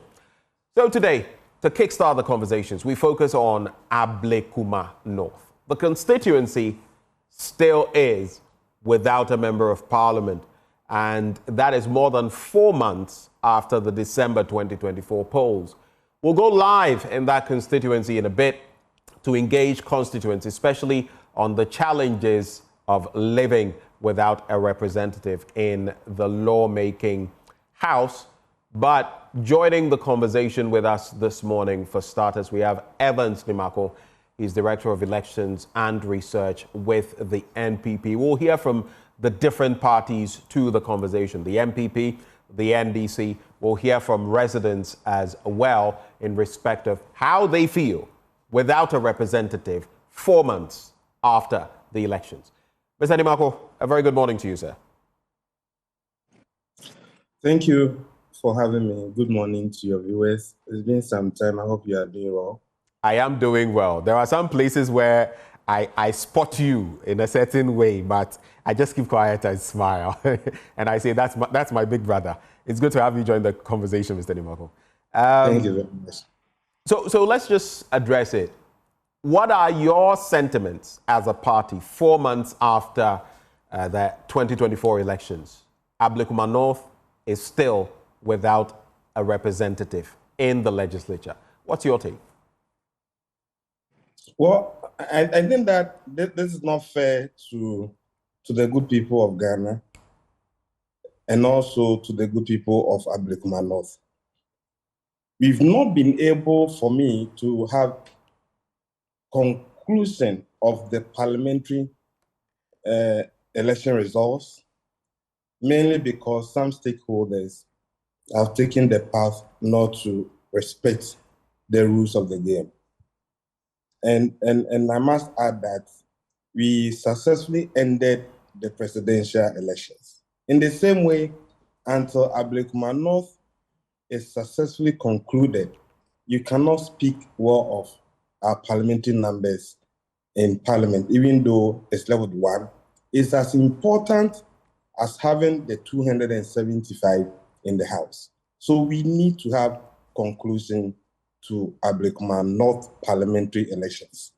It's also painful that the EC by itself could not add Ablekuma North presidential results. And it's a shame. But this is where we are. If we all decide to be quiet, we will not have the full benefits of democracy. It may be expensive, but it pays for right-thinking people to speak to the issues as they should be. So we have conclusion to what we've all accepted to be the way to govern ourselves as a nation. So it's a shame. You say it's a shame, but maybe I should ask you, now who caused them? From where you sit, how did we get here? So if you look at the electoral rules, it is clear that at the end of the polls, the EC at various polling stations must count results, assign numbers to candidates, and at the constituency collation center, all results from the polling stations be collated, and the final results for parliamentary declared by the constituency collation officer. And I'm happy that at the collation center in Ablekuma North constituency, it wasn't only New Patriotic Party that was available. We had the police, we had the media, we had other political parties, In fact, we have election observers. So how come? And I'm saying that if right-thinking people decide not to speak to issues as they are, this is where we'll find ourselves. If right-thinking people decide not to speak to the issues as they are, who are these right-thinking people who are not seeing the issues or putting them in the proper perspective? Well, let me say that. Well, maybe political parties, you say they pursue certain interests. But the police has the mandate, or the Election Security Task Force has the mandate to ensure that there is peace in all voting centers, all collation centers, and to provide protection to the Electoral Commission to conduct the exercise in a peaceful manner. We all saw it in Ablekuma North, when some people decided to take hostage the returning officer to make some pronouncements. We are lucky to have from the media video footages of people who decided to destroy election result sheets, what we call the pin sheet. And what has the police done 4 months after this incident? Right. That's what I'm saying. It's a shame, and it's not the best for us. In Ablekuma North, I mean, 3 crucial incidents. There was the collation, there was recollation, where there was violence, and I'll get to that in a bit. And then eventually, where, you know, the ballot had been stacked or stashed, and maybe that should be a lesson for us going forward, getting burnt down, whether by arsonists or whatever the situation may have been, or an act of God, we don't know. And now it has come to this point. But let me ask you, to what extent do you, the political parties, bear blame? And I'm talking of both the MPP and the NDC, because in the recollation, there were 6 attempts at doing so. It ended in chaos, especially during the 7th attempt. A group of men, supposedly affiliated to both the MPP and the NDC, stormed the place. Louver blades were, broken, among others. There was damage to the property, and that led to the halting of the process. You talk about video footage from the media and the rest. How, as political parties, or maybe since I'm speaking to you, how, as the NPP, have you addressed your end of that melee that broke out? Thank you, my brother. I think that to start with, the burning of the electoral materials in Ablekuma North cannot be an act of God. It cannot. That is why I said, I don't know, as I sit here. I don't know whether you know clearly. Please don't even introduce that. It cannot. It is a deliberate attempt by some group of people to ensure that we will not have conclusion to Ablekuma North parliamentary election results. You're a student of the law. Can you say that for a fact? I'm saying that in the course of collation at the constituency collation center, we saw some people who destroyed electoral materials. Why has the police failed to go after those people? On the part of us as a party, we've always responded positively to the EC's invitation. Okay. And from the ruling of the court and orders to the EC and to the police was for EC to complete collation of all the polling station results, 281 in Ablekuma North constituency, to declare the winner for the parliamentary elections. We have done the collation, and we know that our candidate, Ekwefiye, obtained more votes than the NDC candidate. But you mentioned the last invitation, which was the 7th one, that some people decided to break or destroy EC's properties. I expected the police to by now arrested those people who were involved. Because when I got to the place, these gentlemen or guys came, jumped out of a car and went in. And it is not supporters of the New Patriotic Party. I'd gone there with our parliamentary candidates, his spouse, and 3 constituency officers. Reports that we had suggested that both factions were represented, and you are extricating your party and saying that it was only from the other side. There was nobody from the MPP engaged in that. We had not sent anybody.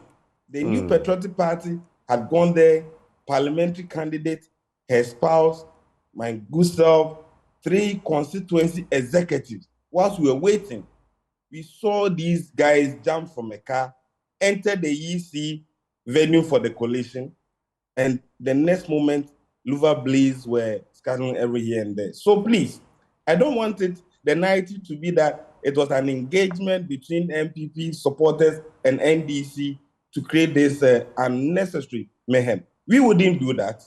We know that we've won the seats. We will not do anything untoward. And why?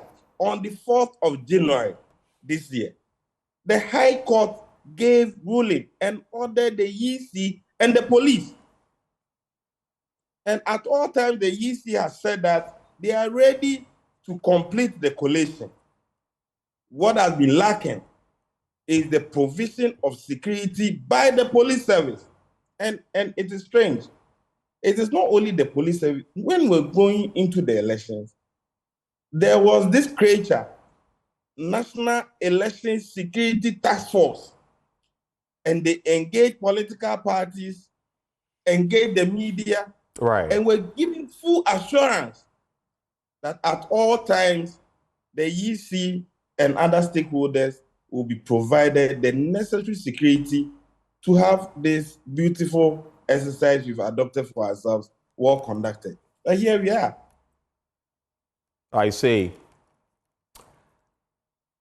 Let me just hold you on to that point. And you basically are saying that it was the other side that was involved. Your men, you didn't send anybody. So if anybody acted a certain way, it definitely wasn't from your end in terms of anyone assigning anybody.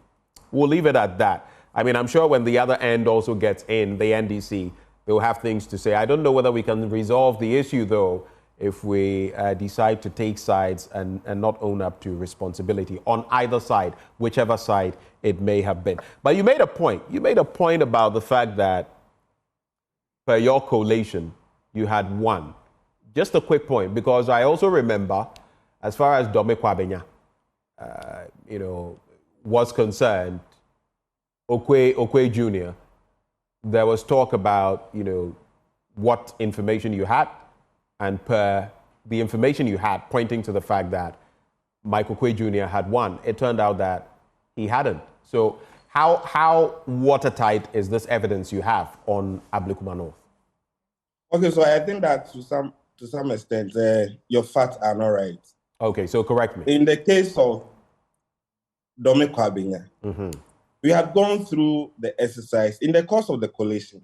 The constituency collation center was attacked, and we lost some pink sheets. So there were about 3 of them we didn't have. And the NDC had those pink sheets, which later they brought to bear, if you recall. Well, go ahead. So that is what the EC later told us. Because when our people were attacked at the collation center, they left and they were given assurance by the police and the EC that they will call them later to complete the collation. And this did not happen. In the course of it, the EC engaged us and at the point agreed with us that there were 3 polling stations that they didn't have and that they were going to run those 3 polling stations. We agreed. We knew that was going to happen. The next moment, the EC told us that they've been able to identify those 3 pink sheets from those 3 polling stations and completed the collation and gave the results to the NDC candidates. We've not gone to court. We've not attacked anybody. and the people of Dome-Kwabenya has a member of parliament. This is New Patriotic Party.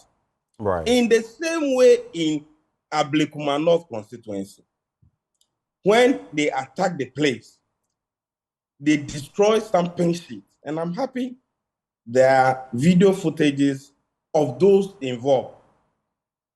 But luckily for us as New Patriotic Party, we scanned all pink sheets that were brought to us by our agents. So yes, some got destroyed, but thankfully for our candidate and her team, those scanned copies are available. Right. And so, and the laws are clear. I mean, my brother, we have the Electronic Transaction Act 772, and it is allowed. The EC says they are ready to complete the collation. Why is that? Why this agitation from the NDC? I don't think that is fair. I don't think so. And lawyers, when they are filing their processes, attach even photocopies, and the court admit them. Where is this issue of scanned copies? We will not admit them. We need to go and rerun, and that's the position of the NDC. They know that they've lost the seat. Have you always been in favor of using scanned copies? Have you always been in favor of that? You see, you need to look at the situation. And I am asking you that pointed question, and I'm sure you know why I'm asking that question. But you. That's what I'm also saying that, and I'm choosing my words very carefully. I'm saying that you need to look at the situation. Why is it that the EC at the point decided to bring in the presiding officers to verify the results from their polling stations? What they signed? Why were they invited? It's all to authenticate. And I'm saying that in the case of Dome-Kwabenya, the EC invited the presiding officers, and those results were accepted. And all put together, the NDC candidate was given the nod. So why wouldn't the same apply to Ablekuma North? And I'm saying that if you all be candid to ourselves and to the processes, nobody will raise an issue. If the NDC knew that they've won the seat, this will not be their posture. Okay. Just to clarify, and I was hoping you would say something to the contrary. When I mentioned Dome-Kwabenya, the point I was making was that some members of the MPP had insisted that based on the evidence they had, the NPP had won. Michael Quay Jr. had won. And that was the point I was making, that based on what evidence then, and can we, juxtapose that with this current situation? So let sleeping dogs lie. Let me bring in Andrews Bediako. I made public pronouncement. I made statement to the public to the effect that the New Patriotic Party was ready to go into the rerun of those 3 polling stations. If we had it, why? my position wouldn't change. All right. We didn't have it. So that is why we agreed that the EC should go ahead and conduct the exercise in those 3 polling stations. Right. The EC then came back and said that, yes, we've been able to find it. And as it is, you don't have the numbers. We accepted it. Okay. And this New Patriotic Party. Right. Please hold for me. Let me bring in Andrews Bediako, a local governance expert. Mr. Bediako, good morning. Good morning, Benjamin. How do you feel about this situation? It appears we are creating a new SAL, Santo Kofi, Akpafu, Likpe, and Lolobi in Ablekuma North. 4 months into this new administration, or 3+ months, if you look at this administration, they still have no legislator. How does that reach you? How does it sit with you? Thank you very much, Benjamin. Good morning, and good morning to your viewers. I think, Benjamin, some of the cardinal principles of decentralization is representation and participation. So therefore, if people are denied that opportunity to participate in governance system in their country, or even in their locality, I would say then there is a problem. So therefore, whenever there is an opportunity for people to participate in governance system, so far as they qualified, we should give them the opportunity to do that. It is also their right. And if they are not able to participate, definitely their representation should also be recognized. So if their participation is not there and their representation is not there, then there is a problem. So in this case, I think there is a problem somewhere. How do we resolve the issue? Now, being a local governance person, I will take it from the point of view that currently, as we speak, if it happened yesterday and it was not good, we should not repeat the same thing today. MPs have their share of common fund that is being targeted at the local level for development. Now, first quarter of 2025 is gone. We are now in second quarter, meaning the MPs who were sworn in on the 7th January 2025, they are supposed to receive their first quarter MP's share of the common fund. So therefore, if the people of Ablekuma North do not have participation, representation, meaning they are going to be denied such amount for development purposes. And I don't think it's the best. All of us, the political parties, the Electoral Commission, both MPP, NDC, and the Electoral Commission, and the security agencies, I think our security agencies are one way or the other disappointing us. And I don't think it's the way to go. I remember the New Patriotic Party then wrote a letter to the Electoral Commission about how they intend assisting the Electoral Commission to have all these processes done. The Electoral Commission letter that I saw, they wrote to the IGP then for them to be given security for them to finish this coalition exercise. But as it stands now, we are unable to do it. So the question is, what is happening? What has happened? And I think both parties should come together, sit down, discuss with the Electoral Commission and that of the security agency, especially the police, the new IGP, to give them the necessary security as the Electoral Commission has already requested, so that we can have this finality to the whole issue that is happening in the Ablekuma North. I don't think we are being fair to the people of Ablekuma North. As I said, if it happened yesterday and it was not good, I don't think we are supposed to repeat it today, because we need to grow up as a democracy. And the representatives of the people have confidence in us. That's why the NDC and the MPP all had their representation at the local level or the constituency level. But as it stands, the people are being denied who is to represent the people of Ablekuma North. And I don't think, Benjamin, that's the way to go. We need to do something about this. We do need to do something about that. I'll come back to you in a bit, but on the ground, in the constituency, our very own Sweetie Ajo Abochi is on hand, going to interact with some residents to find out how they feel about being neglected in this manner. Sweetie, if you can hear me, over to you. Well, hello, good morning to everyone watching us right now. We're coming to you live from Kwashiman, where it's part of the Ablekuma North constituency. Now, we know as at this morning, there is no member of parliament for the constituency because of the contention, legal proceedings, and which subsequently led to the clerk of parliament declaring that no representative would be sworn in unless the EC completes or concludes on those proceedings and files a writ of the election. Now, I have here with me some residents here of the Ablekuma North constituency who want to share their thoughts on how all this is affecting them. Here is Eben. Eben, you were telling me about how we need to do something about this. But first of all, how do you feel as a resident that there's no member of parliament for this constituency? Okay, for me, what I know here is that I'm not all that informative here. But then the little bit information that I've gotten here is that because of that, there is mismanagement in the municipality. People are not, because of the illegal system. So right now we have not been assigned to any legal system here. So people are just doing what... When you say legal, you mean representation in parliament? Yeah. Because they have not assigned any member of parliament here. People do what they will be expended, like what they will be okay. They don't abide by any rules, so they are mismanaging economic resources over here. Yeah, and any economy without any legal system seems to be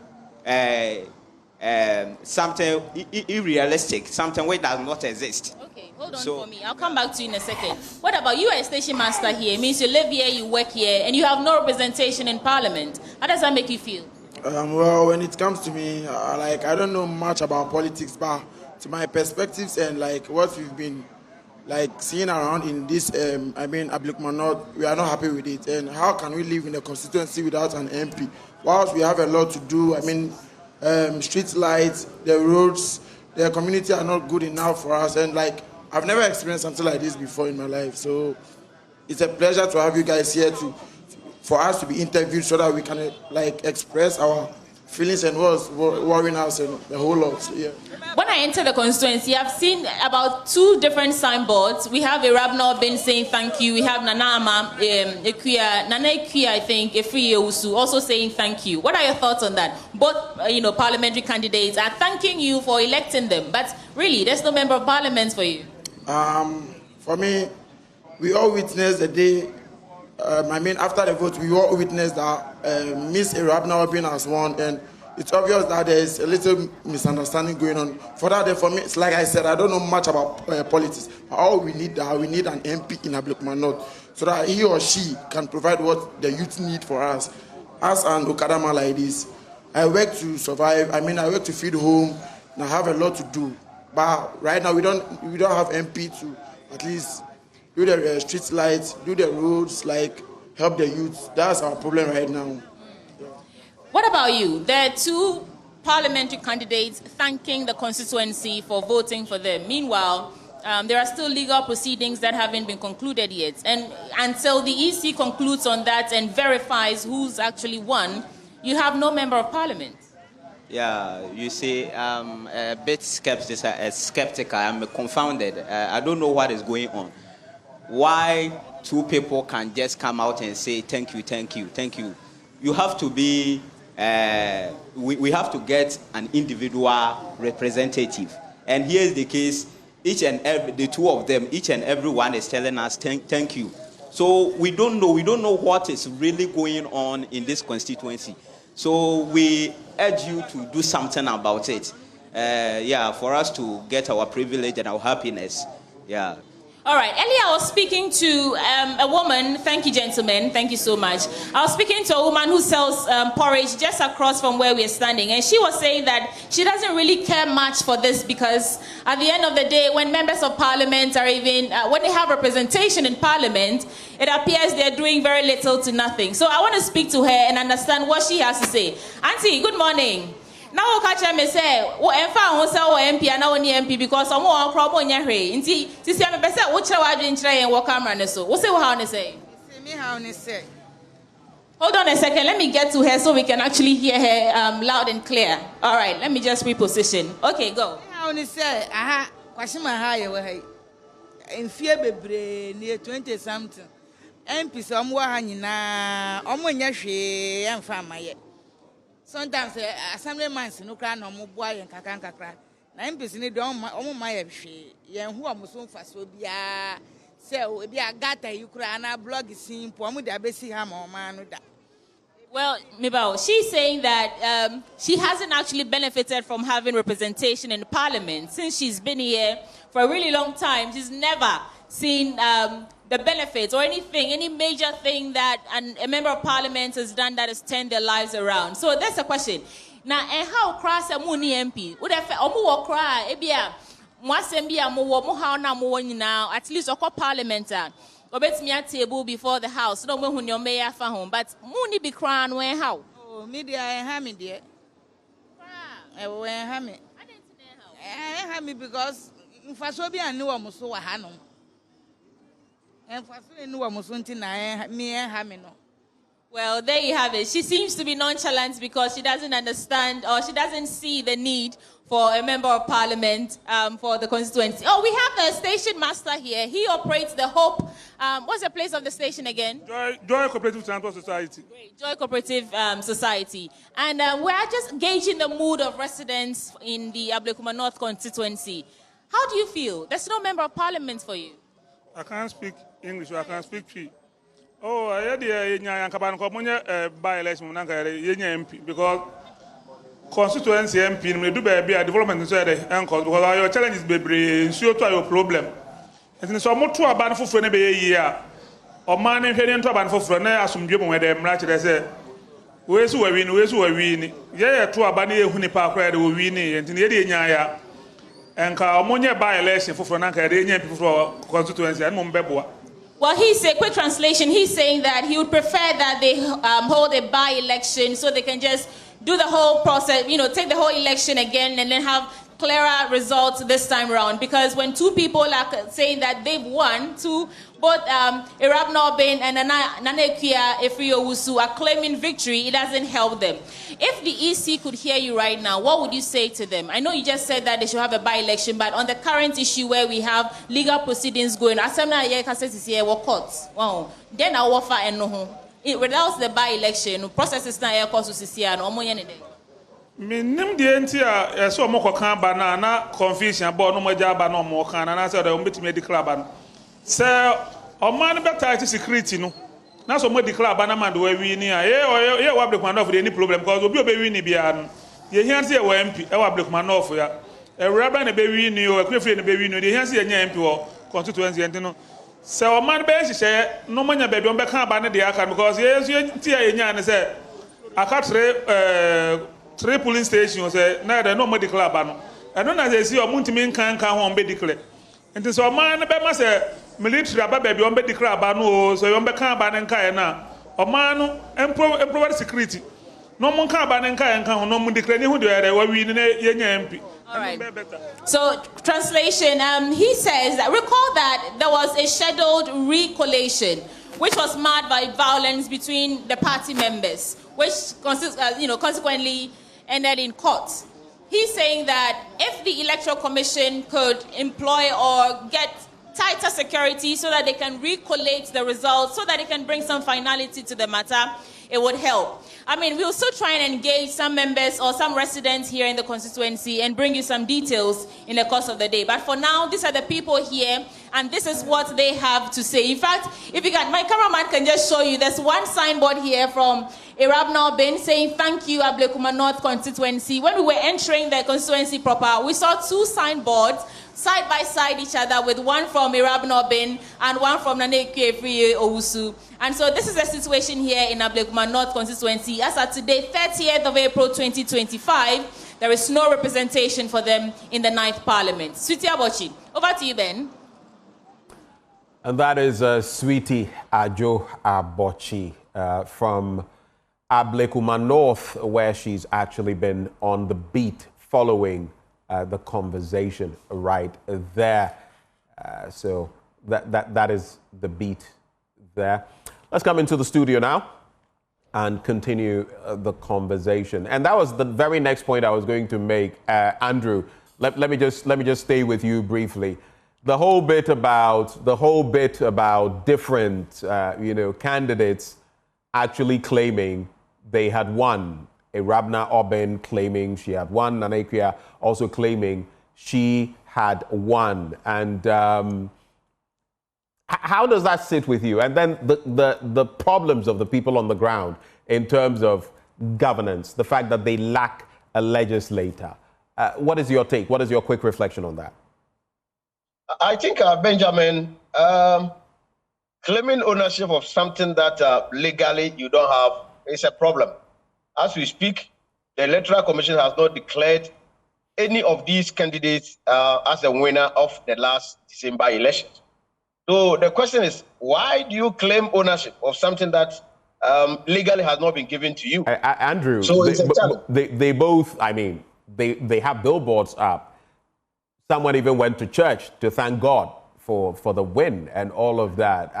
All of these, how does it, because the Electoral Commission hasn't declared a winner. It also points to how polarized it has become, doesn't it? Yeah. Our electoral process. Yeah, Benjamin, yeah, that's my point. That's what I'm saying. Legally, none of the candidates has been declared a winner. So what is going on there?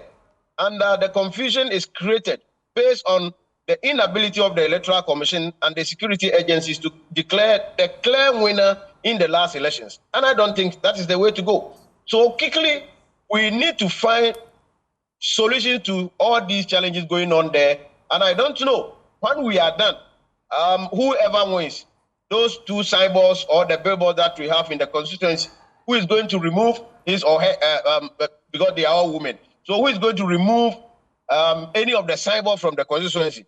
From what I am getting from the constituency, you see, the challenges that we have with our people around or in the constituency is that they don't value or they don't see the issues of popular participation and the decentralization in our governance system. Because we are not educating the people enough for them to know what is happening. That's why, especially the woman who is selling cocoa in the constituency, she doesn't know. And she doesn't care about who becomes the MP or something like that. And I don't think we have done a lot as a country to educate our people as to why we should get members of parliament and even MNDCs for our development purposes. And there is a gap there that we need to fill. By going forward, as I said earlier on, Benjamin, it is the duty or the responsibility of the Electoral Commission and the security agencies. So I urge the new IGP to take it upon himself, as the Ghana Bar Association has released, or the statement that I read from them yesterday, indicating that it is not good. So I've read some commentaries from certain quarters that it happened, as even in your intro when I joined, as it happened to the people of SAR, and we are going to get another one. If care is not taken, after the 2028 elections, we are going to get more of these things. And I don't think the democracy that we have taken upon ourselves and where we have gotten to today, these things are necessary for our development or our decentralization or our democracy. We are practicing, and we have come of age, and I don't think we should of these things. About time that the Electoral Commission, the security agencies, to come together and sit down with the political parties. All these 2 political parties should also agree on the modalities to have some of these things resolved. Even if you get to a point that we need to take the coalition center to even the headquarters police, the 2 political parties should agree on those modalities for it to bring finality to these issues that is happening in Ablekuma North. I don't think it's the best way to go. All right. Hold for me, Andrew. I don't know whether we have Dr. Rashid Tanko computer as yet, but let me bring back Evans Nimakon just briefly. This level of despondency as espoused by that woman who says she could care less whether or not they had an MP. That's exactly what we don't want. And again, like we said, how much of a burden would you say lies on the EC proper? How much of a burden do you feel lies on the security agencies in this process? And the whole bit about both sides claiming they have won. How does it, fight against the process? Evans, quick thoughts on that, so I bring in Dr. Tanko Computer. Well, thank you, but I think that if you listen to the people who were engaged by Sweetie, it tells you how distant some of them are about our governance processes. For the thank you billboards, we saw your camera showing that of the NDC candidate. I mean, for the 2 of them who went into the elections, I have to appreciate the constituency for voting for them. That appreciation for me is better than for the supporters to engage in an unnecessary fight. Expression of so it's okay for them to thank the people for voting them into office as what? And someone went to church to say thank God for winning the election. You think all of those are okay? So it's better than for it to degenerate into destruction of EC property, destruction of electoral materials and all that. At the end of the day, the EC should be able to declare the winner. The EC must. The court, the High Court, on the 4th of January 2025, ruled that the EC should go and continue with the collation. It's not an issue of recollation because they have 281 polling stations. You cannot declare a candidate when you've not put together results from all the 281 polling stations. So the directives of the court are clear, and it is to the EC and the police. The problem you are having is when you are engaging the players, the NDC, NPP, and everybody is trying to push an angle and change position and all that. For us, you said that go by what the court has said. You have every right to look for your results, declare them at all times. You said we've had 6 times, and the 7th one created a confusion. So, on what basis did the NDC push the returning officer to declare the NDC candidate winner? On what basis was it? Tanko Rashid Computer will address that, but a quick point. Tanko Rashid Computer will speak to those issues. He will address that. But a quick point on the burning of the ballot papers and all of that. Who bears ultimate responsibility, do you feel, for that? Because some say that was a recipe for disaster from the start, leaving it there, which led to what you term was arson. Who bears responsibility for that? The EC? I mean, see, we at all times, it is for the police to provide security. I mean, civilians don't have... The EC decided to keep the electoral material there. Yes, I mean, all materials were kept by the EC until a certain time that it has to be discarded. So it is in the possession of the EC. What will somebody want to gain to say that at this point we must burn these materials? And I'm saying that ahead of that incident at the collation center, some people took it upon themselves to destroy pink sheets. What has the police done to them? Well, that is a question for the police as well to answer. Moving forward, should we avoid such situations? Because this could happen again. Should we avoid such situations? If there's no resolution, what happens to the ballot papers? What do you think, with your experience and everything? What should we do on the back of this incident? I mean, as to conclude the collation of Ablekuma North, I am saying that if there are such future incidents, collation is not completed or there are problems, what should we do with the ballot papers? Because we left them in those schools. And mind you, the children even had exams that day. Because of whatever reason, they couldn't take their exams or they couldn't sit them. So I'm saying, what then do we do with the ballot papers? Where should the ballot papers go? Stuff like that. So that in future, we don't come back here. With your experience? Well, I mean, what I've seen in Kenya is that the results at the polling station, copies are taken electronically and sent to a database. And so whatever happens to the pin sheet in the course of the transit will not affect the results. And we should be able to look at that. And it's not right that whether I've won or not, I will decide to destroy these materials. As long as we do manual voting, we need to provide security and safekeeping of these materials until the required time when we can discard them. So yes, we can introduce the electronic bit of taking shot of them, sending them to a database, and relying on them as and when they become necessary. But at no point should anybody take it upon himself or herself that because it didn't go my way, I will destroy the evidence. It must not happen. Those people must be arrested and be made to face the law. Right, hold for me. Let me bring in Dr. Tanko Rashid Computer, and he's a Deputy Director of Elections with the NDC, or research, actually. I think we've lost Dr. Rashid Tanko Computer. We'll have to get him back to get his take as well on this matter. Let me come back to you, Andrew. Andrew, are you still with me? Yes, I'm here, Benjamin. On the back of these, you would also realize that there's a lot of pushback from the political parties. The other side is to blame. Moving forward, how do we address the issues? And maybe even to throw back that question about who bears ultimate responsibility for our choices which led to the electoral material being stashed in the school and which eventually got burnt to ashes. Who bears ultimate responsibility? I think those properties were properties of the Electoral Commission.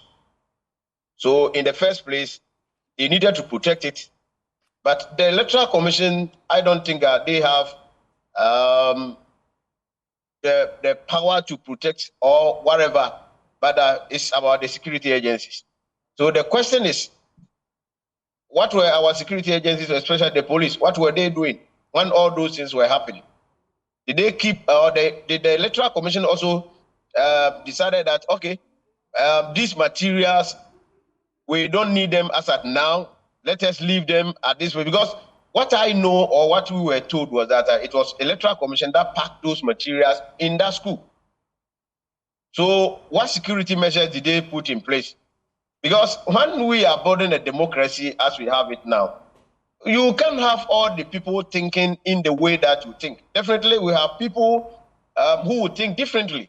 And we need to put in place measures to make sure all those people will not also go astray.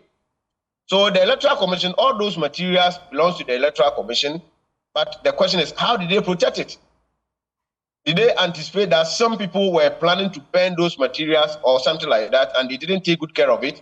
What did our security agencies also do in preventing those issues that happened there? But the first question that you need to ask yourself is that why will even people think in that manner, that we are going to burn electoral materials that belongs to the Electoral Commission after elections? Definitely, because maybe those people who did that, for me, I don't know whoever burnt those materials. But the question is, were they also anticipating that maybe they have lost the elections, and they were thinking that if we're able to do this, definitely we are going to have by-elections, and that will be in our favor or something like that? These are some of the questions that we need to ask ourselves. But going forward, I think as Director of Research of the MPP said, if it is possible that we can have electronic transmission of these results, as he said, as is happening in Kenya, I think it's another thing that we need to look at. Because what I know is that the law that mandates the Electoral Commission to organize these elections also give the Electoral Commission the opportunity to paste the polling station results at the polling station or the polling center where the elections took place. They need to paste the election results at that area. The question is, did they do it after the elections? Because I know they put all these figures together and gave copies to these political parties before the burning took place. And Benjamin, let me tell you this. If we want to get the right material or the figures from these polling stations, I don't think it's difficult. Right. All the polling stations, because when you come to my constituency, where I voted, almost all the polling stations, people were standing there and they were collating these figures. When you mention, oh, MPP had it, you have people who were writing it, NDC had it. Even the party agents at those polling, without the polling, the papers given to them, they have them. And when you get to all these 3 polling stations that they are talking about, the remaining 3 polling stations, I can bet you people in these polling stations have these figures there that we will contact them and they can give it to you for you to finish the collation of this result, the Ablekuma North Elections. So I don't see why we are fighting over just one polling station. I don't think this polling station, when given to the MPP, is going to change anything for MPP. And when you add it to the NDC figures, it's going to do anything. So why are we still unable to finish these collations and that we are where we are today? My interest is about the local people are being denied at their MP share of the common fund. First quarter is gone. So if other places, what I know is that most of the MPs use their MP share of the common fund to assist especially students, meaning people of Ablekuma North. Currently, as we speak, if an MP, the one who has been elected or the one duly elected, is willing to help students from that constituency, those students are being denied. And I don't think it's the way to go. So it is about time, as I said, the Electoral Commission, our security agency, the new IGP, together with the political parties, let us sit down and see how best we can fit 3 polling stations. I don't think this is anything difficult that we cannot do. And we are where we are today. As we'll get to a point that the Ghana Bar Association will issue a statement and capture this thing as something that is not good for our democracy. It's interesting, isn't it? I mean, we were going to hear from the Deputy Director of Elections and IT of the NDC as well, to be fair, to have heard their side. If we get him before we wrap this conversation, fair enough. If not, then in our subsequent shows and maybe bulletins, we'll get him. But it would be a great disservice to the people of Ablekuma North if we did not remedy the situation to ensure that they got a representative. We don't want another sow on our hands. Most definitely not. I'll go to Evans Nimako as we begin to cap off the conversation, at least from your end.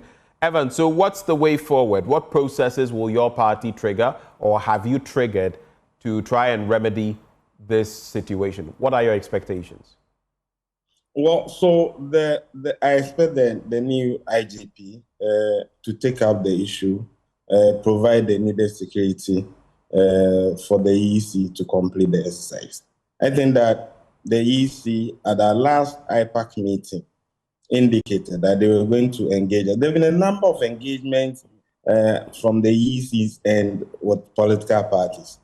And the assurance has been that once they get the security arrangement put in place, they will go ahead and declare the winner for the constituency.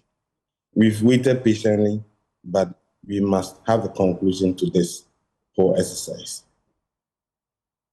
Okay, all right. Evans Nimako, we're grateful for your time. Andrew, what would be your parting thoughts on this matter? Yes, as I said, some of the cardinal principles of decentralization is participation and representation. So therefore, if people are not given the opportunity to be part of the local governance or the governance structure in their country, we are doing disservice to the people. So therefore, we need to come together and see how best we can address this issue. And I don't think it's anything difficult that we cannot address. The police, the new IGP, as I said, the two political parties, the MPP and NDC, then the Electoral Commission should come together. 3 polling stations is not anything that we should waste much of our efforts and our time on it. So we should all come together, especially the MPP, NDC, the Electoral Commission, and the new IGP, to make sure the people of Ablekuma North will also have representation in Parliament. It's not the best. As I said, if it happened yesterday and it was not good, we should not repeat the same thing today. Because if we are unable to resolve this issue and we allow it to stay, I can tell you, going into 2028 elections, some people are also going to take the law into their hands, and that we are going to experience something, if care is not taken, will be bigger than what is happening in Ablekuma North. And I don't think that is the way to go. We should be very careful as Ghanaians, as our democracy is very young, but we have come of age. If you look at Africa, even especially the sub-region, within our sub-region, the ECOWAS region, we are on top. Always people praise us about our governance system, and why we are able to collate 275 constituencies, leaving just one constituency. And I don't think that is the way to go. All of us, those of you in the media, you should, because you also have voices, as you have done this morning. And I think it got to a point that it was like we have forgotten about Ablekuma North, because most of the people have forgotten about whatever happened in Ablekuma North. And I don't think that's the way to go. The people need representation for them to be part of the democracy and decentralization as we have it. My pain is about the people currently losing their MP share of the common fund because they don't have MP. And it is not the doing of the local people, but the doing of Electoral Commission and our security agencies. All right. Mr. Bediako, thank you for joining the conversation. We apparently have Dr. Tanko Rashid Computer, Deputy Director of Elections and IT with the NDC. We'll give him a bit of time to also elaborate on the matter. Dr. Computer, a very good morning to you. Good morning, my brother. Let me say good morning to you and your cherished viewers. It's good to have you join the conversation. We've practically exhausted it, but let me just regurgitate a few matters. Evans Nimako, your counterpart on the other side, suggests that the melee that broke out in Ablekuma North, the breakages and spillages and all of that were enacted, perpetrated by your side. He suggests that the fire that destroyed the ballot papers was in fact arson, orchestrated through arson. He suggests that the only side that would have wanted to do something like that, or who would benefit from this, is the NDC, because according to the data that the MPP has, they won the election in Ablekuma North. What are your quick reactions to these matters? You see, I strongly disagree with his submission on such a vile propaganda. I strongly disagree. The NDC won the election fairly. The NDC, if he has evidence of arson, why is he keeping it to himself? Why didn't you go and report to the security agencies, those involved in this kind of dastardly act? Why would he want to use a serious platform like Joy TV to propagate such wicked lies against the NDC? We disagree, and we take exception to that. Look, let me tell you. Lest I forget. I know I could forget. So you say you won, that the NDC won the election in Ablekuma North. What proves that you won? Yes, in fact, we were declared winners. On the back of some agitation by your representatives, compelling the officer to do that. Yes, on the back of what was collated at that point. You know, I'll see 127. The only person who's mandated to declare... That is not the entirety of it. When you still have 3 polling stations left, you cannot declare. I mean, the remaining 3 could effect changes, couldn't they? But brother, we are not talking of 3. That 3 is in contention. We are not even talking of. We are talking of 62 polling stations. The problems that we have is about 62 polling stations. 3 things they are bandied around. The NDC is strongly against it, in the sense that you cannot use MPP scan copies. What they did was illegal. We don't use scan copies to declare results. We use carbon copies or original copies. The Electoral Commission is supposed to have the original copies. Political parties are to be given carbon copies. Here's the case. Both of us don't have it. The Electoral Commission and the political parties don't have the 62. Then MPP would just come out and told the whole world that they have scanned copies. And you expect us to accept this? An electoral will believe we're conniving with the MPP to rig the election. When they had to want to use the MPP scan copies to collect the results, we're not going to accept it.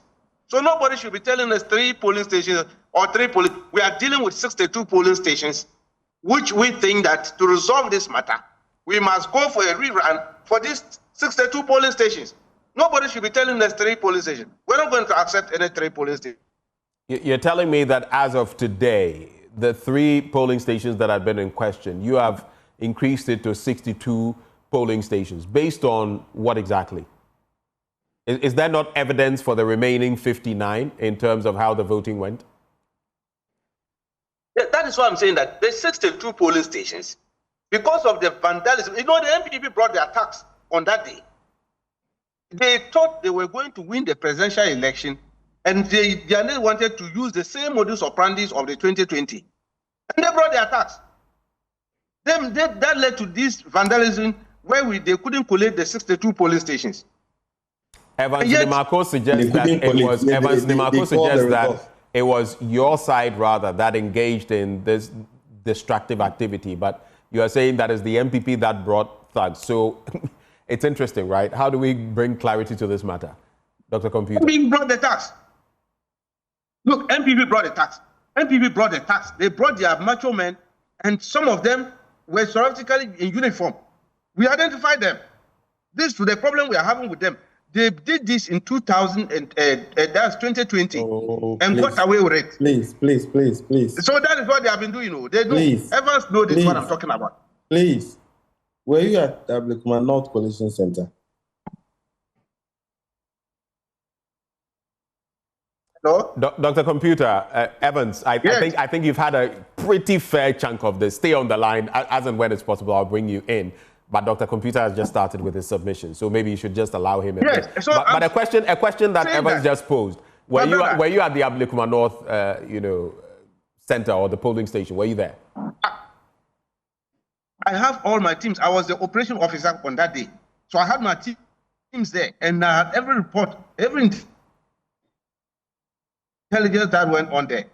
I was following it keenly, and I can tell you that look, the election at that point was won by the NDC. And when the returning officer declared the NDC winners, these people had issues with it and ran under the cover of electoral commissioners, which they don't have power to do anything there. The electoral commissioners have no business in determining who should be the MP for Ablekuma North. It is the sole prerogative of the returning officer. Now, yet they went and decided to go with some blind legal matter, mandamus, and try to disturb the whole process. When we told them that we are not going to accept any scanned copies, The theoretical went behind us, and they were using the scanned copies just to declare MPP winners. That is why Ablekuma North don't have MP now. And I think we must face it. Right. The point then would be how we maneuver this and go forward, because it appears it's a straight standoff. But let me come to Evans just briefly, very brief thoughts. Dr. Computer mentions that they are looking at 62 constituencies, not 3. How does that sit with you? Well, thank you. I think that the point I made was that it's so bizarre that people who are at the collation center decide to destroy pink sheets.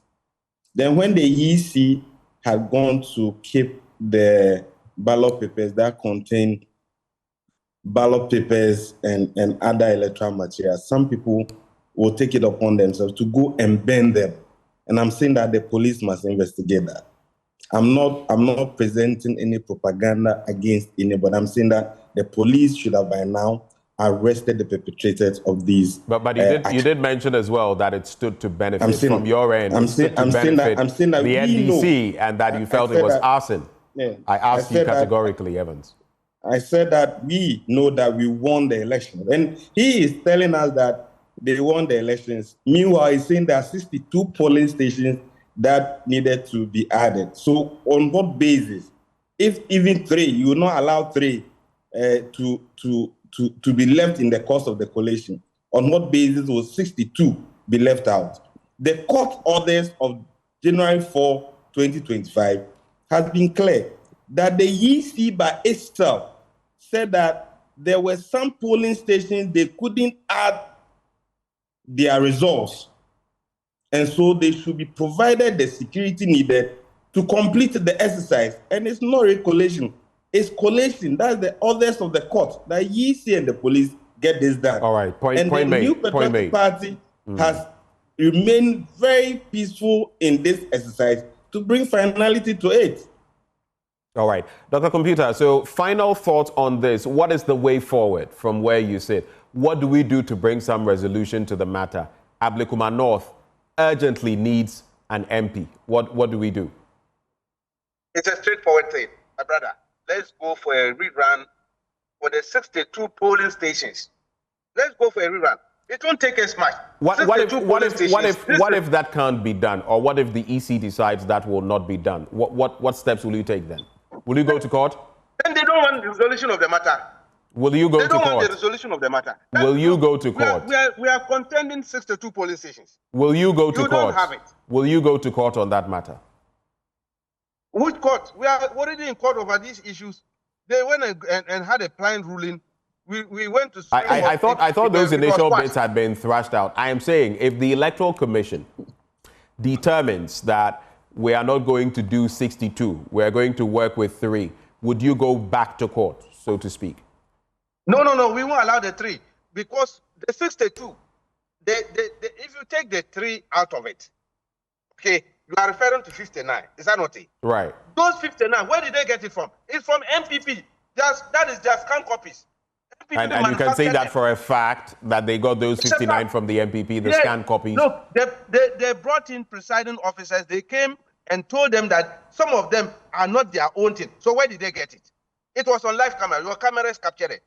When the presiding officers came and denied knowledge of those scan copies they brought. And why is it that the returning officer midway said he was not going to continue the work again? Because they were forcing him to do an illegality, which he saw through the injustices that was going to be perpetrated against NDC. And that's why the process stalled. Why will you use our opponent's scan copies, 59 of it, to decide a resource for us? We will not accept it. That's why we are saying that anything coming from that corner, we won't accept it because MPP is not the arbiter. They are not the conductors of the election. So they cannot determine to us that they have scan copies. Dr. Computer, should we maybe conduct the entire election again in Ablekuma North? No, it's for the 62. The 62 polling stations, which are in contention. We go for a rerun. In fact, we've never done it. In fact, under Afarja, we did one at or in Eastern region, one constituency like that. It was left with about 5 polling stations or so. We went and then conducted it to determine the election. It's just like the presidential one in 2000. Dr. Computer, hold for me. Don't go. Give me 30 seconds. Dr. Computer, give me 30 seconds. Hold for me. Evans, hold for me. Don't go away, Dr. Computer. I want your follow-up on this. This is how I'm wrapping the conversation. But let me go to Evans Nimako. Don't go away, Dr. Computer. Evans, you remember I asked you the question about the scanned copies. In the past, your party has forcefully resisted using scanned copies. How come you are advocating for that now in this instance? Under what circumstances? Which constituency are you referring to? I can conduct a search and get this, but I have heard some of your members in past elections talk about not allowing scanned copies to be used. And that was what I put to you earlier in past examples. And you said that this instance was different. What is different in this instance?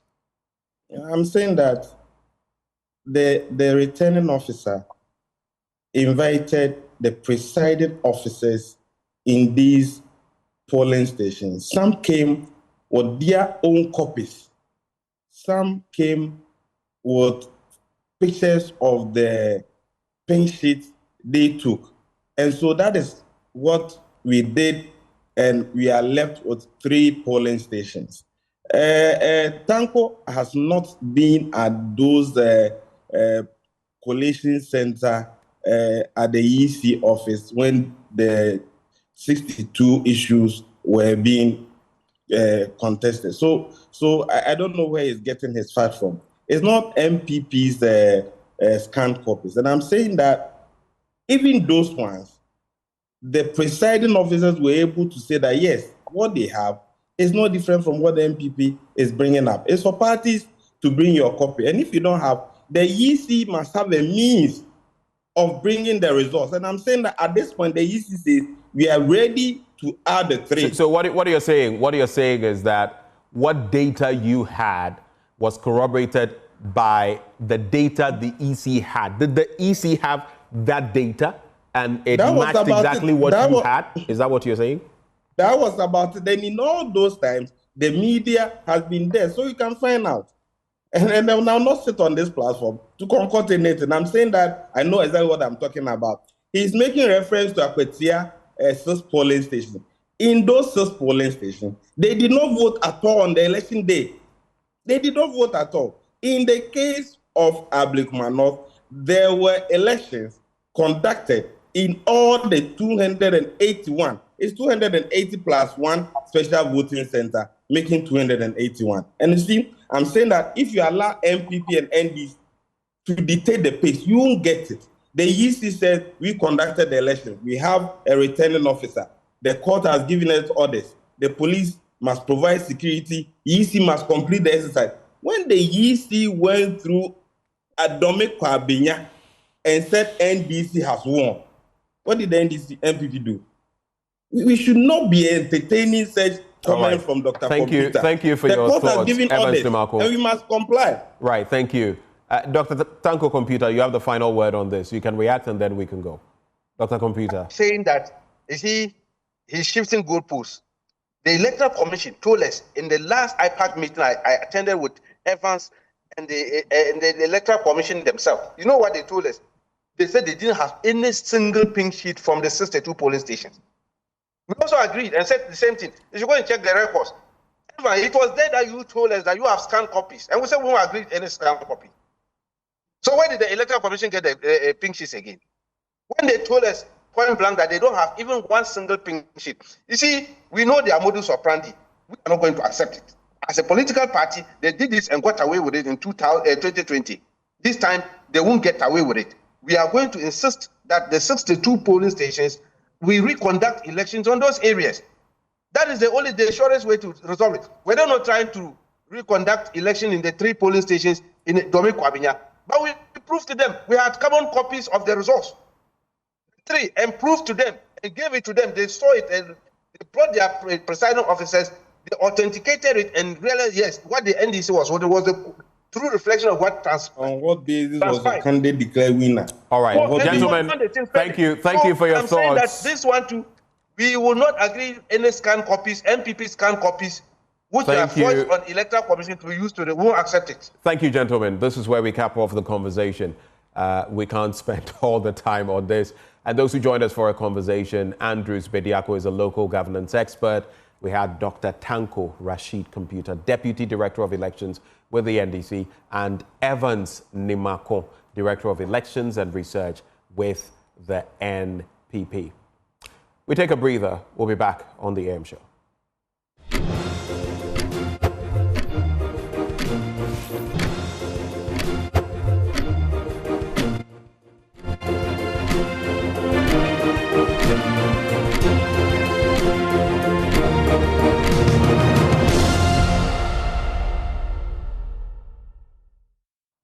Welcome back on the AM show. Are you looking for a home in a prime location? Nesta's Homes has got you covered. Our properties in Tema Community 26, just behind the Palace Mall, offer a serene atmosphere, easy access to transportation routes and social amenities. Off-plan prices start at $35,000 US. Reach out to us today on 0531 014 440 or 0531 014 447, or you could visit our website at www.nestas.com.gh. Note, Nestas is Nestas, so www.nestas.com.gh. Time now for AM Business, and we'll delve into the life of the female driver in the ride-hailing business to examine how driving is shaping her living condition. The transport sector in Ghana has been a male-dominated space, with women facing systemic barriers to entry and growth. Now, as one of Africa's leading mobility platforms, Bolt is driving transformative change by creating opportunities where flexibility, safety, and equity intersect. We engage one of the female drivers to tell us her unique story of how her life has been impacted after joining the ride-hailing business. Out that we can use, or I should follow the map? Yes, please, we'll take your cards. Okay, please, thank you. As part of initiatives to support women, Bolt Ghana is spotlighting the inspiring stories of 8 female drivers. One of such key drivers is Wendy Korte, an Accra-based marketing executive who entered the transport business with ride-hailing at Bolt. So far, it has been good, and I started this in 2021 in October.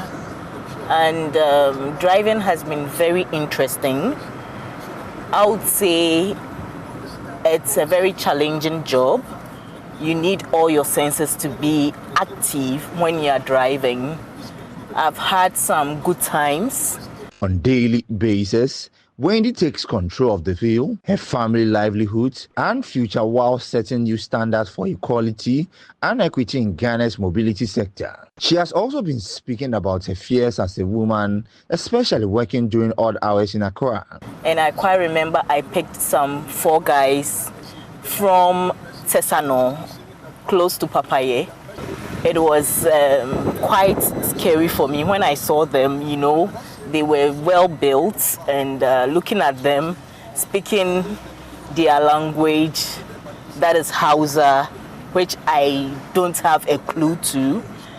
And when they sat, one of them, who was seated at the back, noticed that I was uncomfortable, and so he stopped his friends from speaking their Hausa language, and they started speaking broken English.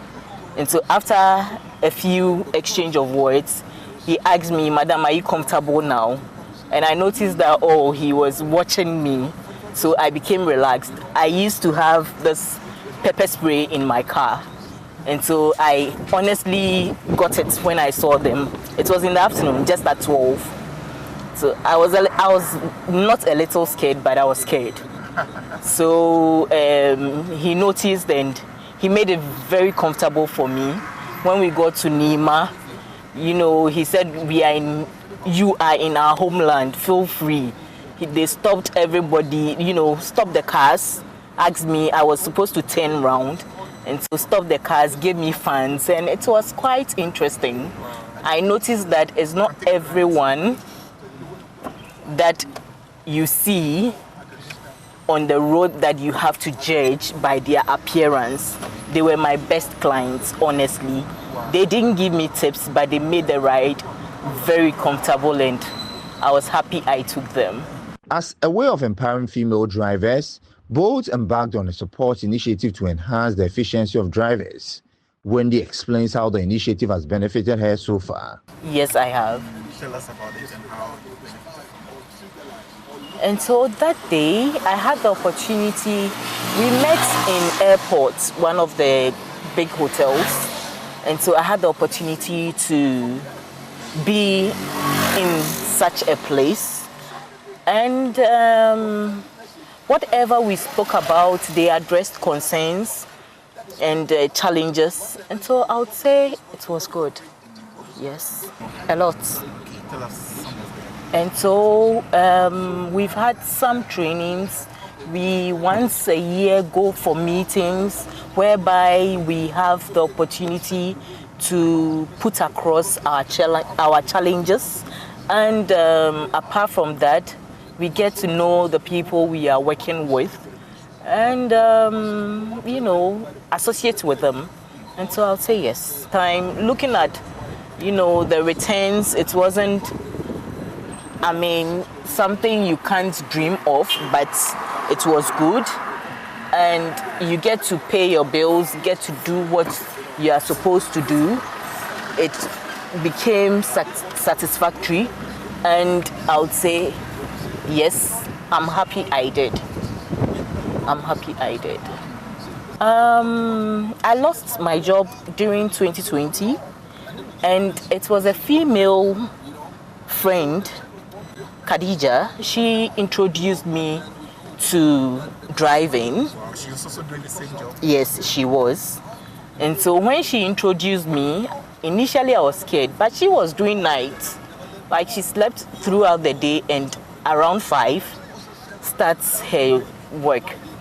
So when she introduced me, I also started bit by bit. I gained the experience and I started along the line. I had the opportunity to be employed again. And so fortunately or unfortunately, I'm into 2 jobs. I do this on weekends when I'm going to work, when I'm coming from work. It's called destination. And so I put in my destination and I pick people. On weekends, it's a full-time. On holidays, it's a full-time. But this is what has come to stay with me. Are we likely to see more women inspired by this to join the ride-hailing business? Wendy has an advice. With young ladies, yes, the economy is challenging, but if you have an access to a car, please, you can drive. If you don't have any phobia for driving, even if you do, you can, you know, overcome that phobia. And driving is lucrative. I'll be honest with you. You get to make money. As I said, my friend I introduced into driving, now, even at 5, she starts driving early in the morning. And around 12 to 2, after lunchtime, she breaks. Sometimes you call her, it's around 5. Chale, chale, chale. Excuse me, in our local dialect, people have closed from work. And by now, I'll get extra money. And so I'll just do my neighborhood or a little over my neighborhood to see how much I can add to what I had in the morning. So to the young ones, it's not bad. It's not something we can't do. It's a cool thing for ladies to drive. It's not something that would take so much energy from you. But if you think, it awakens that can do spirits. Yes, and so I believe we can do it. Yes. For the young ones, don't stay at home. If you don't have an access to a car, I think you can go for this online cars, fleet of cars that is being given out, and you can do it. It's possible. Yes. Our riders are most of the time, you know, from different backgrounds and sensitive in the sense that you might meet someone who is, well, pleasant looking, but is not ready to talk. Some wouldn't want you to like exchange greetings with them. Others, they are very okay, they want to engage you. Some are so surprised to see, hey, today I'm lucky, I've also had a woman driver, and they are so excited, you know, both male and female. And if you pick a female rider and she's a little elderly, they go all the way to advise you, tell you when to work, when not to work. Sometimes it's interesting, you know. And I look at them, I'm happy, I'm grateful. And they ask, are you a Christian? Pray. Every time, pray before you pick your people. It's an interesting job, very interesting job. And that's why I'm saying it's sensitive, in the sense that you have to discern. You have to know when to talk, when not to talk, when, you know, sometimes you once a while meet the very rude, and you have to know how to, you know, control yourself. And so it's sensitive, yes. Women in ride-hailing seems to prioritize safety during their journey, making it more appealing for all to ride with. She assures that it is safe to ride with a woman when embarking on a journey. Yes, as at then, I would say yes. Now it's better.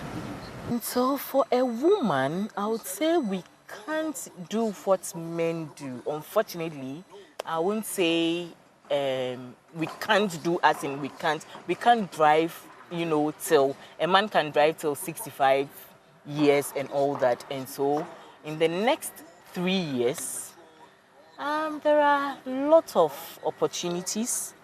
I've heard or know male drivers who have been on the streets driving, and a rider they pegged, you know, most of the drivers are graduates. And so through that, they had an open door, they were employed, they had better relationships from the, you know, from there, and things are progressing for them. And so yes, myself, as I said, my immediate employer is through, you know, online driving. He met me and said, is this the only thing you can do? You can do better. And he tried convincing me to be part of the company. And so yes, there are more opportunities out there for both sex, but basically mainly for women.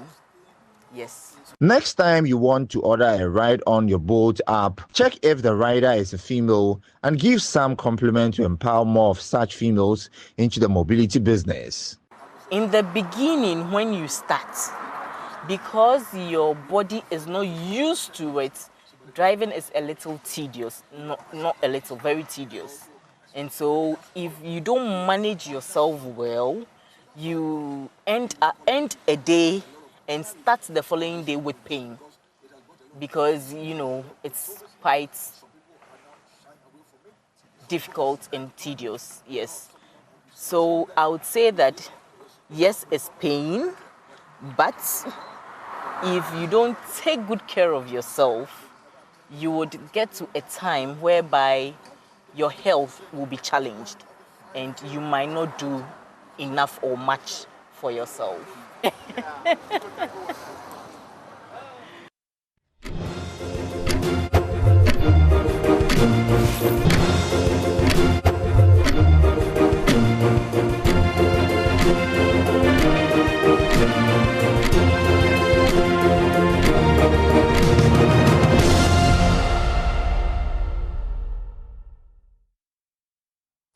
Welcome back on the AM show. And even as we return, we tell you about teachers. Some teachers who were newly posted last September. They are up in arms about their unpaid allowances, for which reason they are picketing the headquarters or the head office of the Ghana Education Service. And joining us on the ground, Collins Frimpong, my colleague, is on hand. Collins, what can you tell us about what is happening at the GES head office?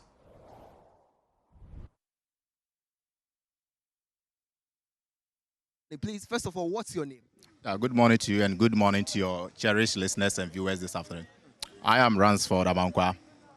This morning we are here at the GES headquarters to actually find out what has really happened. Because all people you are seeing here are all teachers who were posted last year, September 2024. And since September 2024, we have been working up to date. Some of us currently do not even have a staff ID that identifies them as a teacher. Some of us here also have the staff ID, but we don't also have the ends of the toil that we have been toiling every day. We have worked for 8 months without salary, no salary, and anytime we go to the GES, they keep telling us sorry that we don't understand. We have been to a district level, we have been to a regional level, and we have exhausted all the procedures. This is not even the first time we are coming to the regional office. This is the third time we are here to find out actually what is happening. The last time when we came here, they gave us an assurance that they are going to work on it. We have been in the house waiting that possibly something good would have happened. But we have waited and waited and waited and nothing happened. Nothing happens. So today we have come here again to actually find out from the director. He should tell us, because we are confused. They are telling us that our clearance has expired. And that's what we don't understand. Because we are a group of people, we are a batch together, and we have all been given clearance to be paid. And you come to tell some of us that our clearance has expired, but meanwhile, others are enjoying their salaries. But you come to tell some of us that our clearance is expired. We don't understand. We don't understand. And it's like anytime we come here, they try to just give us some flimsy stories so that we'll go back home thinking that, oh, GES is working on it. But we are tired and we are exhausted. That is why we have come here today, for them to actually tell us what is really the problem. So we are here today with our mattresses, everything. We are sleeping here. Unless GES gives us a full assurance, these are your, even the most painful thing is that when we came here the last time, our regional levels made us understand that they have done everything. When we came here the last time, we went to the HR's office for verification and we were told that our documents are not here. We went to controller to confirm, and controller also gave us the same thing, that our documents are not with them. So it means that GES is playing some hide and trick games with us, which we don't understand. We want to really understand what is the issue, what is really the matter. Why some of us have been in the system for 9 months, no staff ID, no salary. How do you expect your colleague human being to survive when the person is working without salary? How do you expect your colleague human being? How? So we are just here this morning. We are not here to fight with anybody.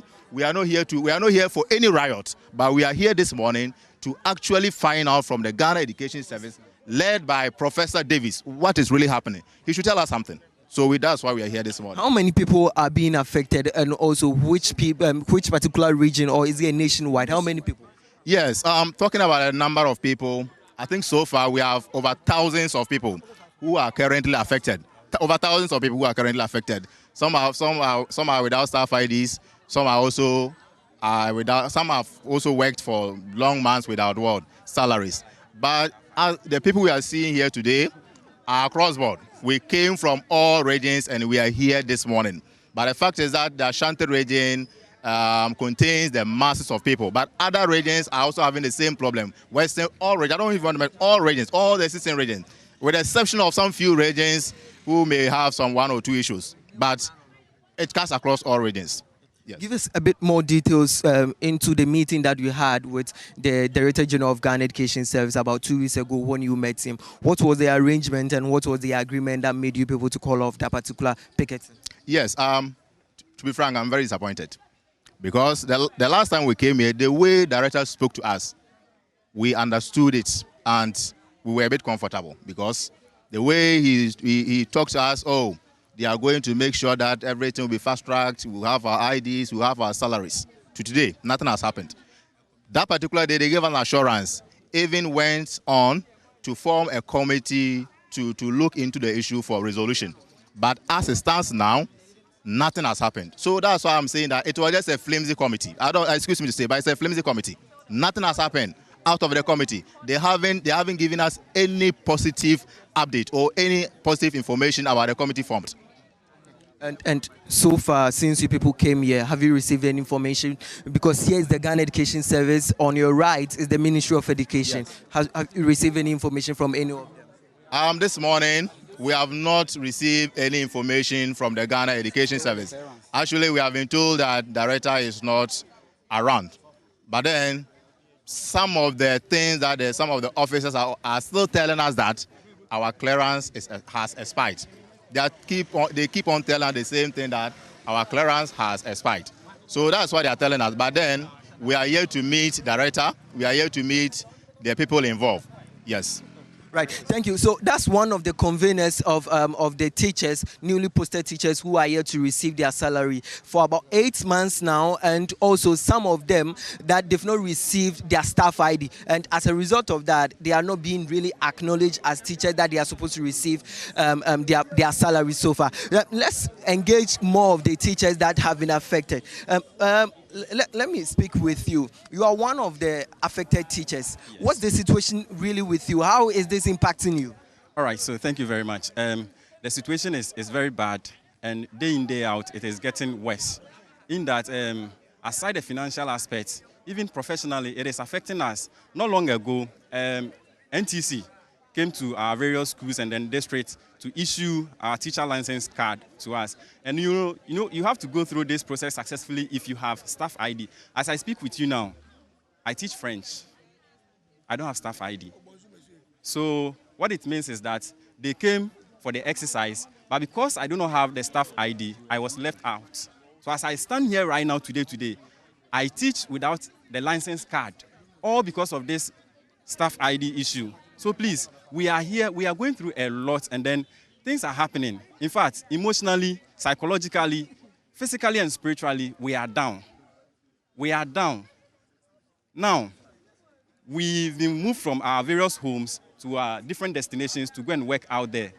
Personally, my issue, I went for a rent for a year. Now, I negotiated with my landlord that when I start the work, I will give him half of the money, and then when I start, assuredly, I know that I'll be paid and then I'll add up the rest. As I speak with you now, boss, I haven't been able to settle that amount, even without 1 year. And in July, if God permits, I'll be out of rent.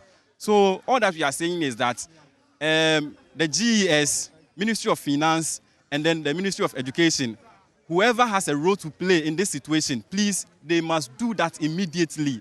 Else, to be honest with you, personally, when school resumes next week, I am not stepping into the classroom because I don't have any source of living, and then I don't know what I'm going to do over there. So that is it. So please, we beg you. Right. So if they are not paid and they also do not receive their staff IDs, they are not going to the classroom next week. Let's engage more of them. Please, what's your name? Oh, my name is George. Have you received your staff ID? Yeah, I have my staff ID. But you've not received your salary yet? I have not 8 months. Yes. Right. What's the situation really for you? All right. The situation is very appalling. Listen, a friend of mine died because he couldn't afford the medical expenses because of our salary. So imagine a teacher who is from the training college.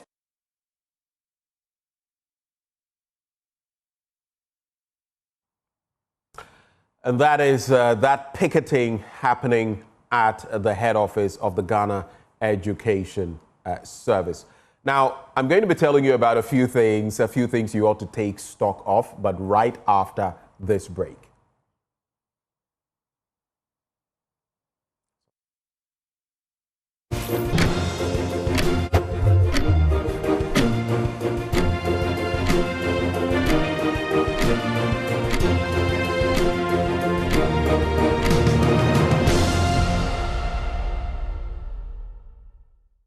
Welcome back. Let me tell you about those exclusive Easter sales promotions. It's happening now in all CompuGhana branches. You get up to 50% off when you make a purchase of top brands like LG, Samsung, TCL, HP, Lenovo, Tecno, Infinix, itel, and more. You could win an 85-inch smart TV, iPhones, laptops, juicers, rice cookers, and so much more. All you have to do, shop for your laptops, printers, mobile phones, television sets, air conditioners, home theaters, fridges, and more from CompuGhana. With a minimum of 1,000 Ghana CD purchase, you can enter the draw by simply texting your invoice number to the special short code. The raffle draw is on the 2nd of May. So what are you waiting for? Shop online at www.compughana.com or visit any of our showrooms. You can call 0302 752 020 or WhatsApp 0243 143 143. And just so you know, this promo ends today. So if you've not participated yet, now is the time to do so. The raffle draw is on the 2nd of May. Also note that the AM show is proudly sponsored by Whaley Properties, and we provide quality housing at an affordable cost and with a flexible payment option. And of course, they help us bring this show to you every morning. But coming up next, the way we wrap the show today. Ghana Grows Changing Narratives is brought to you by the MasterCard Foundation in collaboration with the Springboard Roadshow Foundation. My name is Benjamin Akakpo. Thank you for allowing me to serve you this morning together with Christiana Sweetie Ajo Abochi. We'll be back tomorrow.